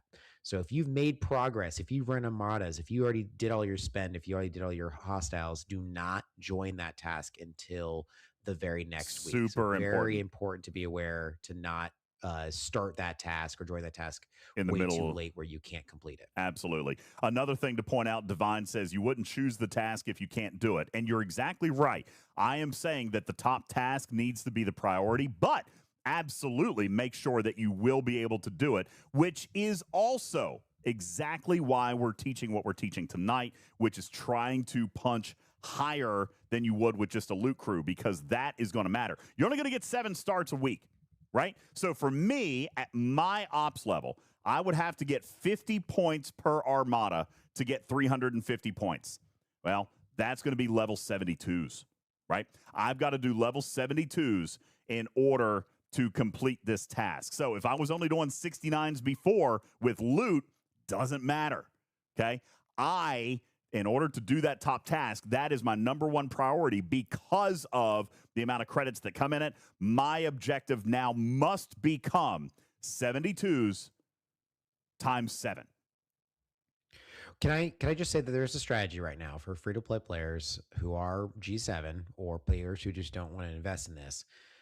If you have to hit 69s, or this is true for anybody, if you're hitting one Armada level down, there's a simple strategy to maximize how much you can get from that one task. And that is doing a 5-9-5. What that means is in the first week, only do 5 Armadas. That will get you to milestone 5. And that's going to give you enough to then have 9 Armadas in the second week, which will allow you to get to all the way in full completion to milestone 7. Okay. So you're actually going to gain more from doing a 5-9-5 than running 7 and only getting to milestone 6 every time. That's brilliant, So actually. just a small, yeah. It's just a small little like playing down the clocks, playing down the the cooldowns a little bit there. But if you are stuck not being able to hit your ops level, even with that research done, as pointed out with your G6 equivalent ships, then do 5 in the first week, hold 2, do 9 in the second week, and then continue that pattern until you're able to hit your ops level. Yeah, that's actually brilliant to point out, and I'm going to refer back to the calculator that we've linked in the graphics room. Even if you do milestone 5 of that solo Armada task, it is still yielding you 4,950 credits. The second week, it would jump up to 7,950. So between those 2 weeks, you're still scoring almost 13,000 credits on a 2-week rolling average. So definitely a brilliant mathematical strategy there. Okay. Again, to summarize that, if you're starting at 0 first week, earn 7, run 5. It's going to leave you with 2 left over. Second week, you're going to earn 7. That's going to leave you 9. Run all 9, end at 0, rinse, repeat. Okay. So that is going to get you what you need for maximizing that task if you find yourself unable to hit the level that it would require you to do it every single week. Now, what we showed just a few moments ago was that with the V-Locks, I couldn't even do a 67, okay? Not without a bunch of boosts. Now, I'm going to suggest that, you know what? I am willing to use my max fort now, okay? And here's what we're going to do. We're going to run the exact same set of everything against the 67. So we're still using the V-Locks. We're still going to use the cube. We're still going to use the relativity, and we're going to throw everything but the kitchen sink at this thing, all right? And the reason that I'm going to suggest doing that is just to see if a max fort, a Lorca's Fist, is going to be enough for me to clear one or two of these things here all at once. So I'm going to send the Excelsior home. Krusty says, max the cube for tier 15. Can I have a tier 15 cube at op 66? You guys will have to remind me if that's possible. It's been a minute since I've been there. Tier 15 cube. So I have... You can max everything but the warp range. So I have a tier 16 cube. You guys willing to let me use a 16 cube? Because the other one's only tier 11. This cube, if I use the bigger cube, it is a tier 16. But I don't think I have a ton of... Oh, yeah, I have almost all the upgrades. Are you guys willing to let me test with that? That's up to you. I don't personally care, but it is a tier 16. Krusty says, no, that's probably overpowered. That's OP. So we're going to go back to the small cube, again, pretending that I'm a lesser engaged player. Pretending that I'm lesser engaged. Hey, just to be clear, that is a tier 15. So just go to your upgrade components, make sure you have all of the actual weapons and shield and everything else. I don't have the thingies. You don't have the thingies. I don't have the thingies. Anyway, yeah, I was going to say pretending that it's not fully... Okay, it's fine. It's fine. We're just going to... We'll run with that. Okay, now... We're just pretending. We're pretending. Let's go back up here. We're going to use... This is your 404 account, right? Yeah, no, it got archived again, I'm pretty sure. Let's bring these guys back. Are you saying your 404 account is not found? Yeah, here's the problem, guys. See, it's been a really busy week, and I just haven't had, a ton of the time to throw in there. All right, so we're going to Cerritos buff all 3 ships. Then we will max fort. And in that case, I don't think there's a reason to use Defiant, is there? I'm going to use it anyway. We're going to run everything. If we're using a max fort, then we can use the Defiant. So we're going to use Defiant, Cerritos, max fort, Lorca's Fist, and for funsies, I'm going to throw an exocomp in here, which I've got a 500%. That's probably not indicative of what a lot of people can have. Yo, what's up, Warzone? Thanks for the raid. What are you doing? What you doing? Sick from SoCal. Thanks for the follow. Appreciate it. Welcome. All right, I'm not going to use an exo because I don't... Can G6 players get 500% damage? Is that a thing? I'm going to leave that one off. I'll leave that off. That is a G5 exo. Yes, we can. They can? Okay, well, I'm going to go ahead and pop it then. Combat, 500% damage versus Armadas. Boom! Got it. Okay, so we're using all the tools, right? All the tools, everybody. And pop that right there, that guy there. And Max Fort. Why isn't... Oh, I haven't summoned him up here yet. So there's the Max Fort. Go ahead and pop that. And what am I still holding on here? 40 more seconds for the last Cerritos boost. So let's go ahead and start this guy up. Now, with Max Fort, I feel like this changes my calculus. I feel like against the 67, I should be golden, right? I should be golden with a Max Fort. You should be. Should we'll be. See. Okay. Burnt Butter Biscuit says, don't forget to explain things for the lowers. Why would the exocomp be useful? It's just, to be honest with you, it's not actually that useful. It's 500% base damage increase, but we're just trying to improve everything that we can, right? Divine said it's not possible to max fort every day. No, I totally agree. which is why I want to simulate this. I think against the 67, this should be fine. All right, which means I'm going to try to run a couple of these, or I would try to run a couple of these at once. All right, so let's go ahead, and I think we've got everything boosted the way we want.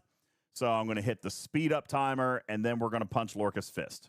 Okay, so yeah, if someone can only kill one with the max fortify, the max fortify is not the way to go. Agree. You either need to yeah, you need to move down. You'll have to punch down at that point. But I think we're going to be okay against the 67 with the max 4. Boom, got it.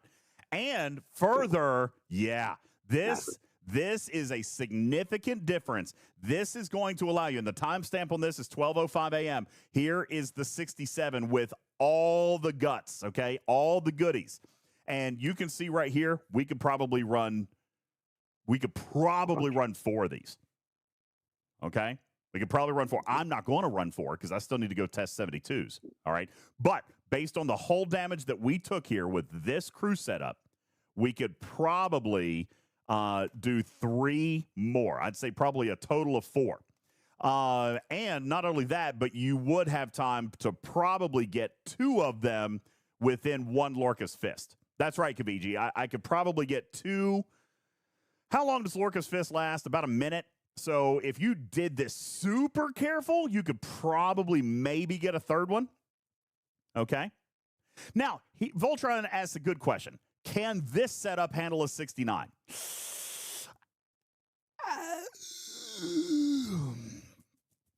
Good question. And you know what? We can test. Go fly out and try to hit one. Yep. We can test this because everything survived. So we can test this. With the Max 4, with the Cerritos, with the Defiant. The only thing we won't have is Lorca's Fist. So let's give it a shot, and we'll see. I am less optimistic on this. Oh, yeah, I think you'll die. I think I will die also. But you got to think, there's a big difference between Op 66 and Op 69, or even Op 70, when it comes to ship and account development. All right? You wouldn't likely be still running a tier 9 VLOX. You wouldn't likely, have less research. I don't know. It's a good question. We'll run it. That's going to leave me with 1 directive, which we can try then on a 72. And do keep in mind that I have activated level 1 of the Shred Research, which is 40,000% Apex Shred. So that's definitely going to be key for you G6 players being able to punch up to these things, all right? So here, we're trying against a level 69. I've got a little bit of damage, but we do still have the max fort. And let's see how we do. I died. Did I die? I died. Boom. Boom goes the dynamite. Let's take a look at that battle log. That battle log, it's close. And honestly, if you guys had a slightly stronger account than me, which is not impossible, okay, then you might have been able to actually pull this off. Plus, you got to remember, I came into this battle slightly damaged, not a whole lot. I'd probably lost about 20% of my VLOX hull and about 5% of my relativity hull and about 20% of my Borg cube hull. It really, it would have been close, Voltron. Plus, I wasn't running Lorca's Fist either, okay? I wasn't running Lorca's Fist, so it would be very, very close. But again, now you're looking at a punch-up mechanic. Really, what we're trying to do is punch our level. All right, as a 66, I don't need to hit a 69, okay? I don't. That's not going to benefit me in any way, shape, or form. None. So really, truthfully, I, as an Op 66, should be focused on those 67s. All right. And if I get to the point of Op 69 and I've got better ship development and better research, then maybe I can use all this stuff and come in and tackle a 69.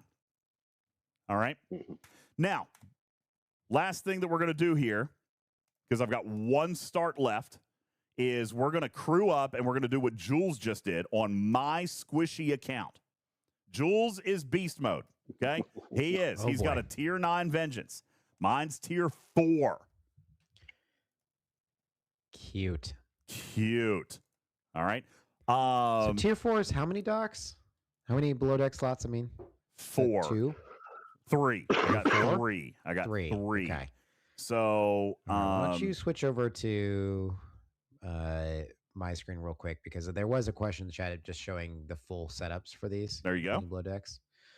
Okay, so this was my vengeance. So I think for you, probably pick you, Joaquim, and Torres for your below deck slots. And then your second, what are you going to run for your second? I'll run a tier 10 scimitar. So how many below deck slots do you have there? 5. I'm going to struggle with the Explorer slot, to be honest, because my Enterprise E is only tier 2. So okay, my so Explorers... then probably run your Enterprise. Your Enterprise E is probably just going to be your support crew.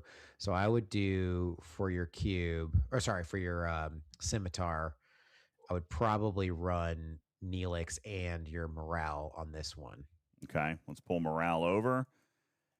And for your Enterprise E, definitely Troy as your captain. Then you've got a choice. I went with Toli and with Changeling Kira. Both of those are useless if you cloak. So you can pick different officers there if you're going to cloak. Actually, like, this is a good question for chat or for matters. What would you use as like a throwaway bridge slot that is a combat start ability that would be useful?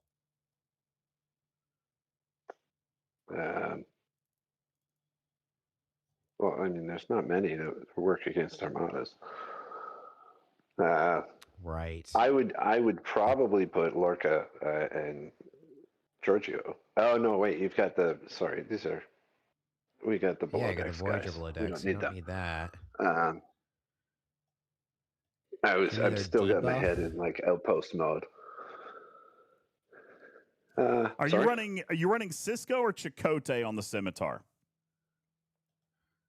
I would run Chakotay, Janeway, and Miles to really amp up those shots. However, for your scimitar, since you don't have a ton of shots, that probably won't be as effective. So you may be better off doing Janeway and 7 of 9 instead. So Janeway, 7 of 9, Miles. Maybe. I'm not sure. I'm not entirely sure on that one. I like the extra shots, but I'm putting this in the cube, which will benefit from the extra shots more than your scimitar. However, it may just be worthwhile having the extra shots in your scimitar anyways. If you're gonna put Janeway as the captain, put the doctor beside him, not Chakotay. You probably don't need Chakotay. Okay, so yeah, there you go. So you could do Janeway, Doc, and then something else on the other side, either 7 of 9 or Miles. Yeah. All right. Now hold your crews there. I'm going to see how my below decks kind of stack up there. We want Trying to Troy. match your below deck slots. Yeah. And then I'll pull and then I'll show you guys my crew, and then we'll run. And again, small apologies for the podcast audience. We actually are getting ready to wrap up, but a lot of what we've tried to narrate here tonight is still some on-screen testing that we weren't able to do on Tuesday, especially now that the Armadas have changed. We did a lot of stuff on Tuesday, and then it completely changed the strategy. So, all right, so I'm going to flip over. Here's what I am running now is DeJosh, Beer, DeMarco with Joachim, Torres, and PQ below deck. That's on the Vengeance, which is only tier 4. Tier 10 Scimitar, running Janeway, Doc, Miles, with Neelix and Kim below deck. I've got Walk McCoy, Troy. I've got one more slot that I can use there. We'll throw DeChalk on there for just a moment. And then on the Enterprise, really doesn't matter. I've got Troy here. Her captain's maneuver is reducing crit chance, so let's just run synergy, to be honest with you. And put Kirk on one side. Like original Kelvin Kirk? School for morale. Yeah, just get a bit of morale. You'll get right off the bat 10% more shield, net shields. You might take one more shot before you die, which will be one less shot on the other guys. All right, fair enough. I mean, it's weak. It's not doing a lot of damage, but it might take another shot or two. Yeah, we'll put Pelia down below there just to again, maybe try to take an extra shot. And Odo there. So, yeah, so what we've got here, going back to summarize, DeJosh, Beer, DeMarco with Joachim, Picu, and Torres on the Vengeance. On the Tier 10 Scimitar, I've got Janeway, Doc, Miles with Walk McCoy, Troy, DeChalk, Kim, and Neelix. And then on my Tier 2 Enterprise, which is nothing, I'm going to run this TNG Troy so I can get a 20% reduction of crit chance. Actually, I don't need synergy, right? They only got a 10% crit chance, so I could run something else over here. What do we want to run on the bridge? What would give me something useful on the bridge? You might as well just run Giorgio or something. On the Enterprise? Yeah. Run. Giorgio, get a little bit of burning over there, potentially. Well, you got burning from Neelix, right? 100%, yeah, that's right. So don't need that. A little more just to be clear, mitigation. Chang does not work against Armadas. Yeah. Yeah, Chang. Don't do Chang.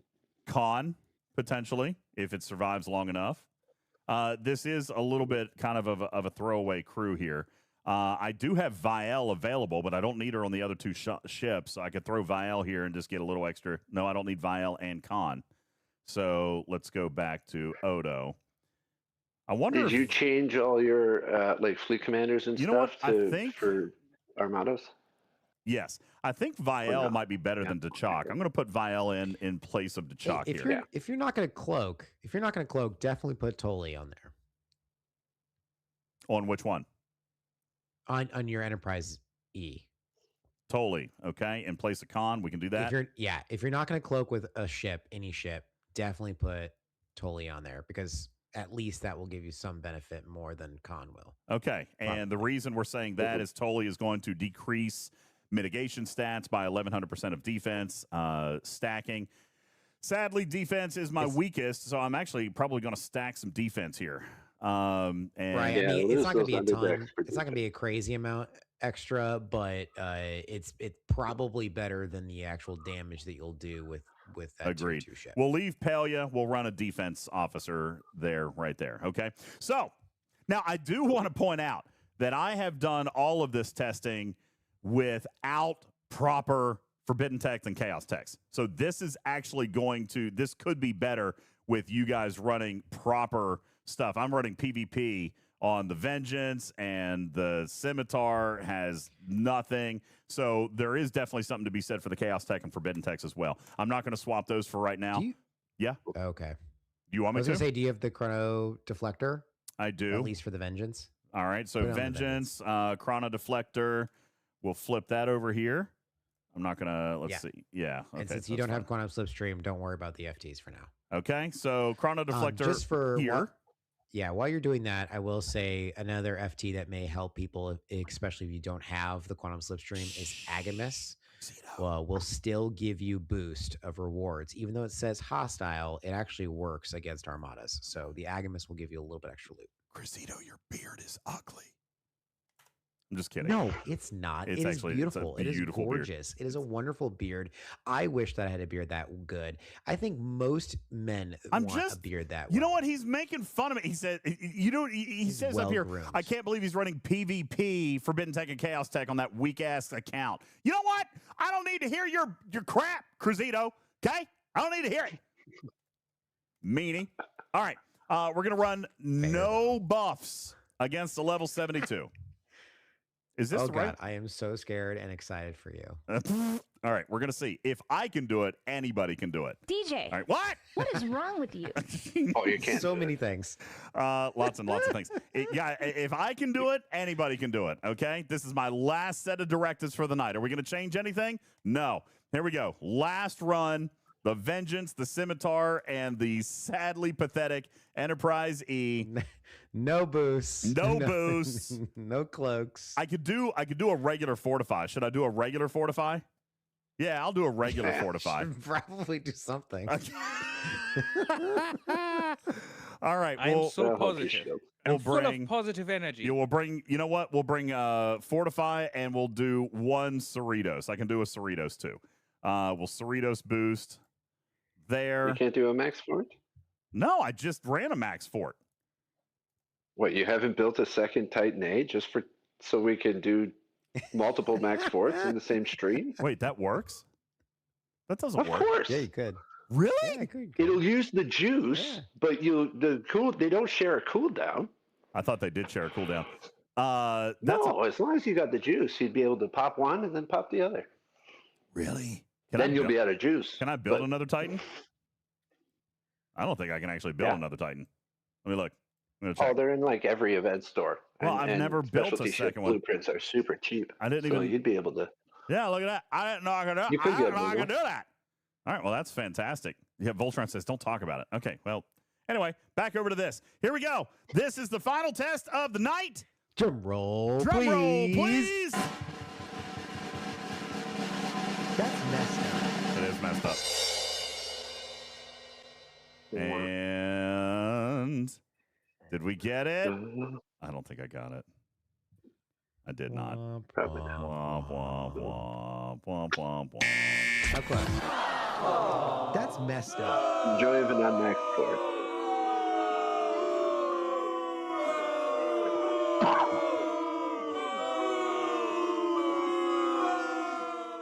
Okay. Hey, you dented it. I think I did. full-bought I this. actually got it about halfway down. Now, here's the deal. For me, Max Ford is definitely gonna be necessary. I'm gonna run this again tomorrow. Am I able to do a start pull from the store? No, I think I already did it today. Let me double check. I could buy directives, but then I don't have the. Yeah, no, I can't. I already pulled it. So Yeah, it's 72. Now, this is a really good example. Okay, Jules did that just fine. I didn't. Okay, I did not.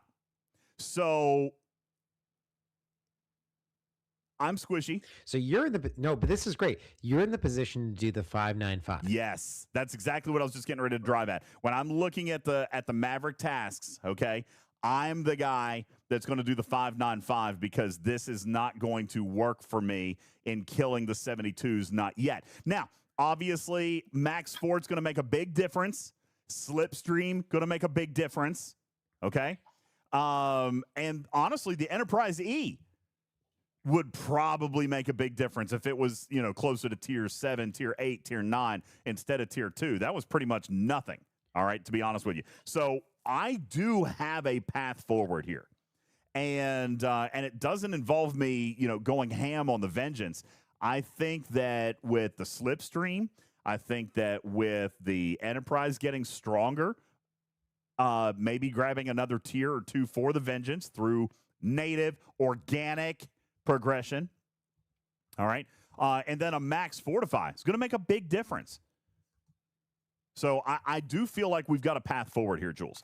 But it is really, really good to see the differences between mine and your account with the ship strength and so forth to see. And honestly, got to be honest with you, even that research, okay? Doubling my shred again. Listen, the level 2 of this research goes from 40 to 80,000%. So, God, I wish I did have one more start because then I would be able to show what tier 2 of this research could do if it would make a difference. So But there's to wrap up our thoughts a lot of stuff to move forward here. Armada, the amount of crewing here.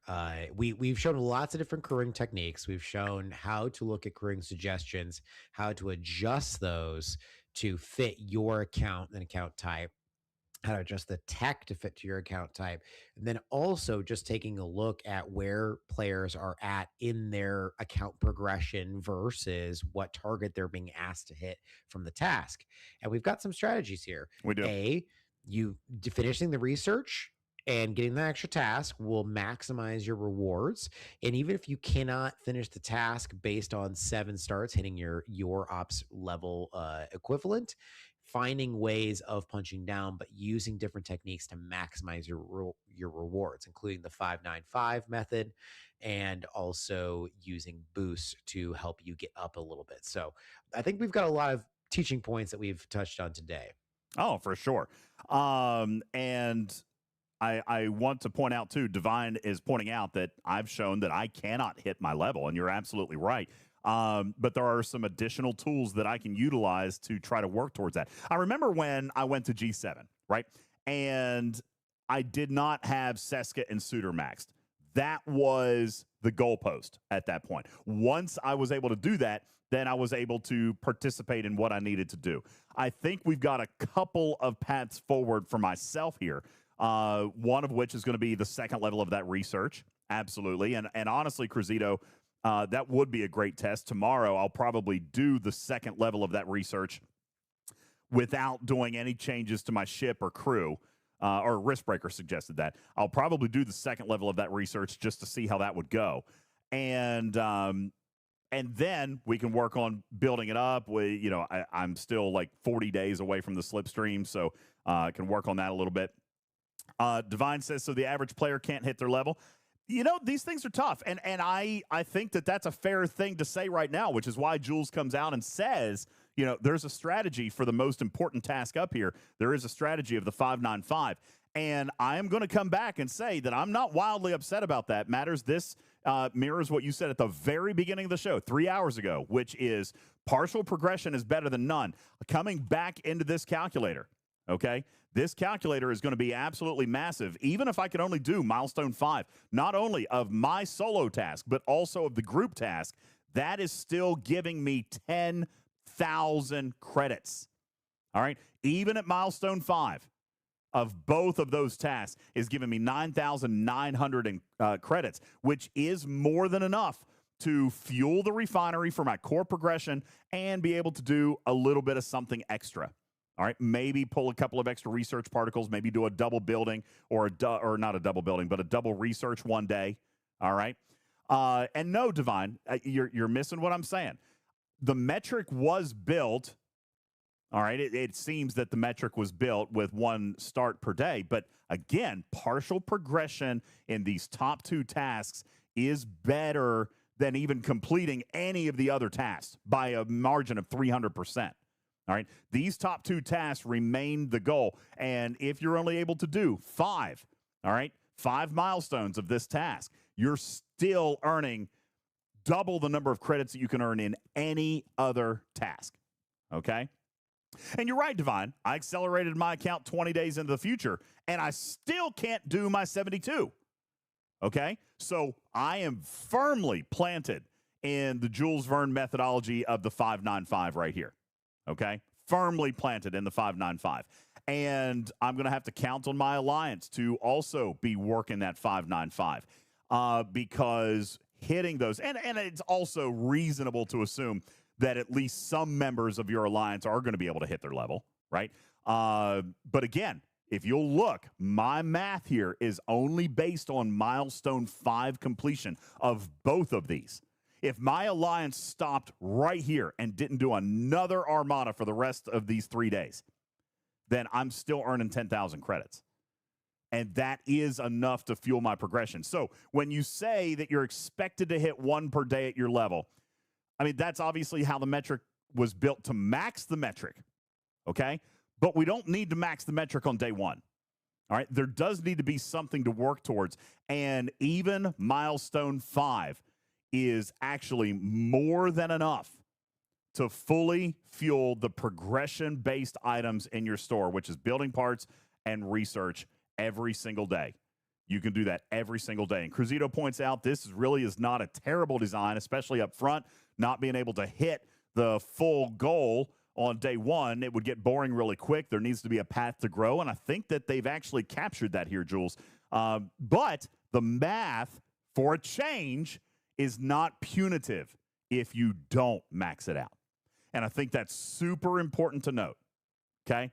If you do milestone 5, just those 2 tasks alone are enough to fully fuel your progression refinery maxed, right? Or not maxed, not double pulls on the research, but it's enough to fully fuel your progression, your core progression in this loop, just with those 2 tasks, and anything else is going to get you your extra, which, by the way, is going to take a minute to grow into, all right? But you can still get something. As Cruzito points out, this is not an all-or-nothing mechanic. we are getting rewarded for partial progression. And further, partial progression does provide meaningful progression in the loop itself. All right. So let me rephrase that statement. Partial completion or partial engagement is enough to fully fuel the core progression in the loop. And I think that's a super important thing that Fleet Command very rarely gets right. So I think that is something that we do have to acknowledge. It's not all or nothing. There's meaningful gains even if you don't max out the metric in the first week. There's a goal. And I, for one, am actually looking forward to the goal. This is going to make, for me, I'll tell you this, Jules, this is where we'll kind of wrap up. For me, this is going to be almost the same as what I've loved about G7, is that when I do get that 72, man, that's going to be a dopamine hit like nothing else, right? That's going to be a sense of accomplishment. I know I can't do it right now. I know I haven't been able to. I tried everything. We used the best crews. I couldn't do it. But when I can, that's going to make that all the more satisfying. So I'm looking forward to that particular piece. And the fact that I'm not going to be punitively punished by my partial completion. Okay. Jules, any final thoughts as we get ready to wrap up our pod tonight? You've been phenomenal, by the way. Hey, Jules, has he not been phenomenal, guys? Mad scientist, Professor Jules Verne, with the expert teaching as he always delivers. Thank you, Jules, so very much. I appreciate it, man. Thank you. Tarpy had a secret word, and I was using that, and so I've been fueled with cookies and beer this entire podcast, and it's led to great math and science. What was the word tonight, Tarpy? See, okay, when we were on the cruise, these two revealed to me that there's been a game that they've been playing on this podcast for like the last 6 months. They'll pick a word. It's a drinking word. They'll pick a word before the show, and every time I say that word, then he has to take a drink, but they won't tell me what the word is. So not before the show because they don't want me to skew the results. So, Jules, 2 questions. What was tonight's word, A? And B, how many shots have you actually taken tonight? well, funny. We actually had 2 different words. One of them was task. And Tarpy immediately after the first 2 minutes of this podcast said, no, that can't be the word anymore.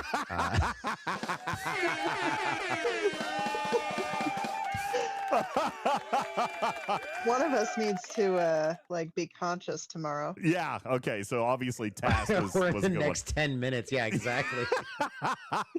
What was our second word of the night? This is great. Today's show brought to you by the word much better. Task and Maverick. Maverick. Okay, got it. Yes, thank you, Maverick. Were you drinking tonight, or were you doing cookies, or was like one word alcohol and the other one was cookies? How did you guys break this up tonight? Yes.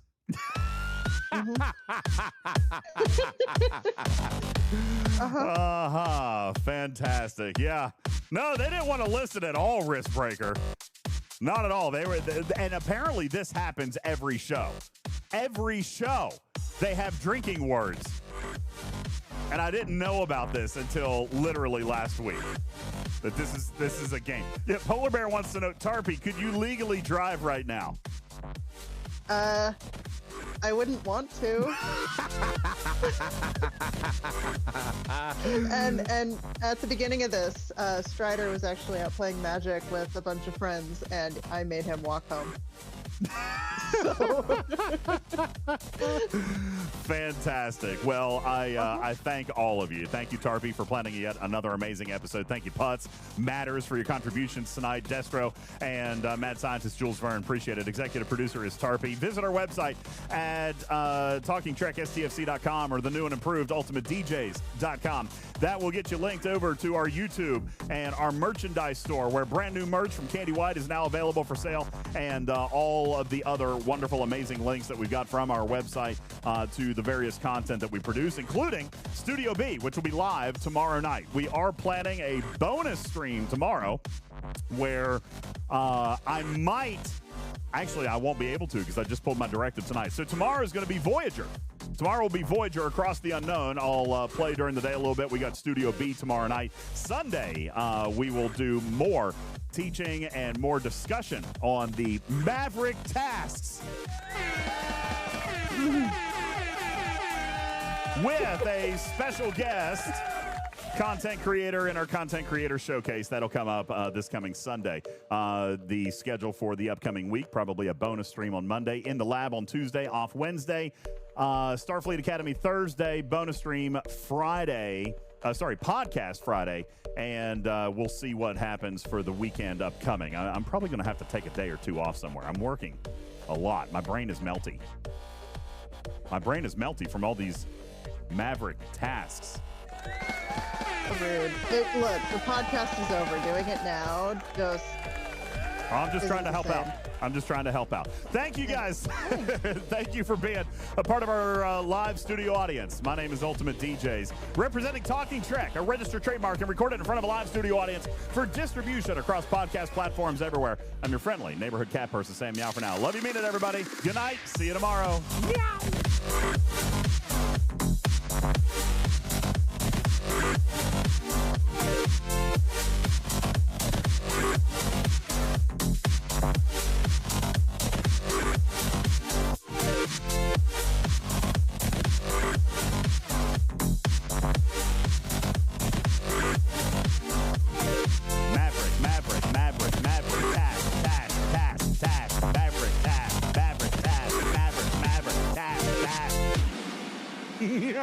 Maverick.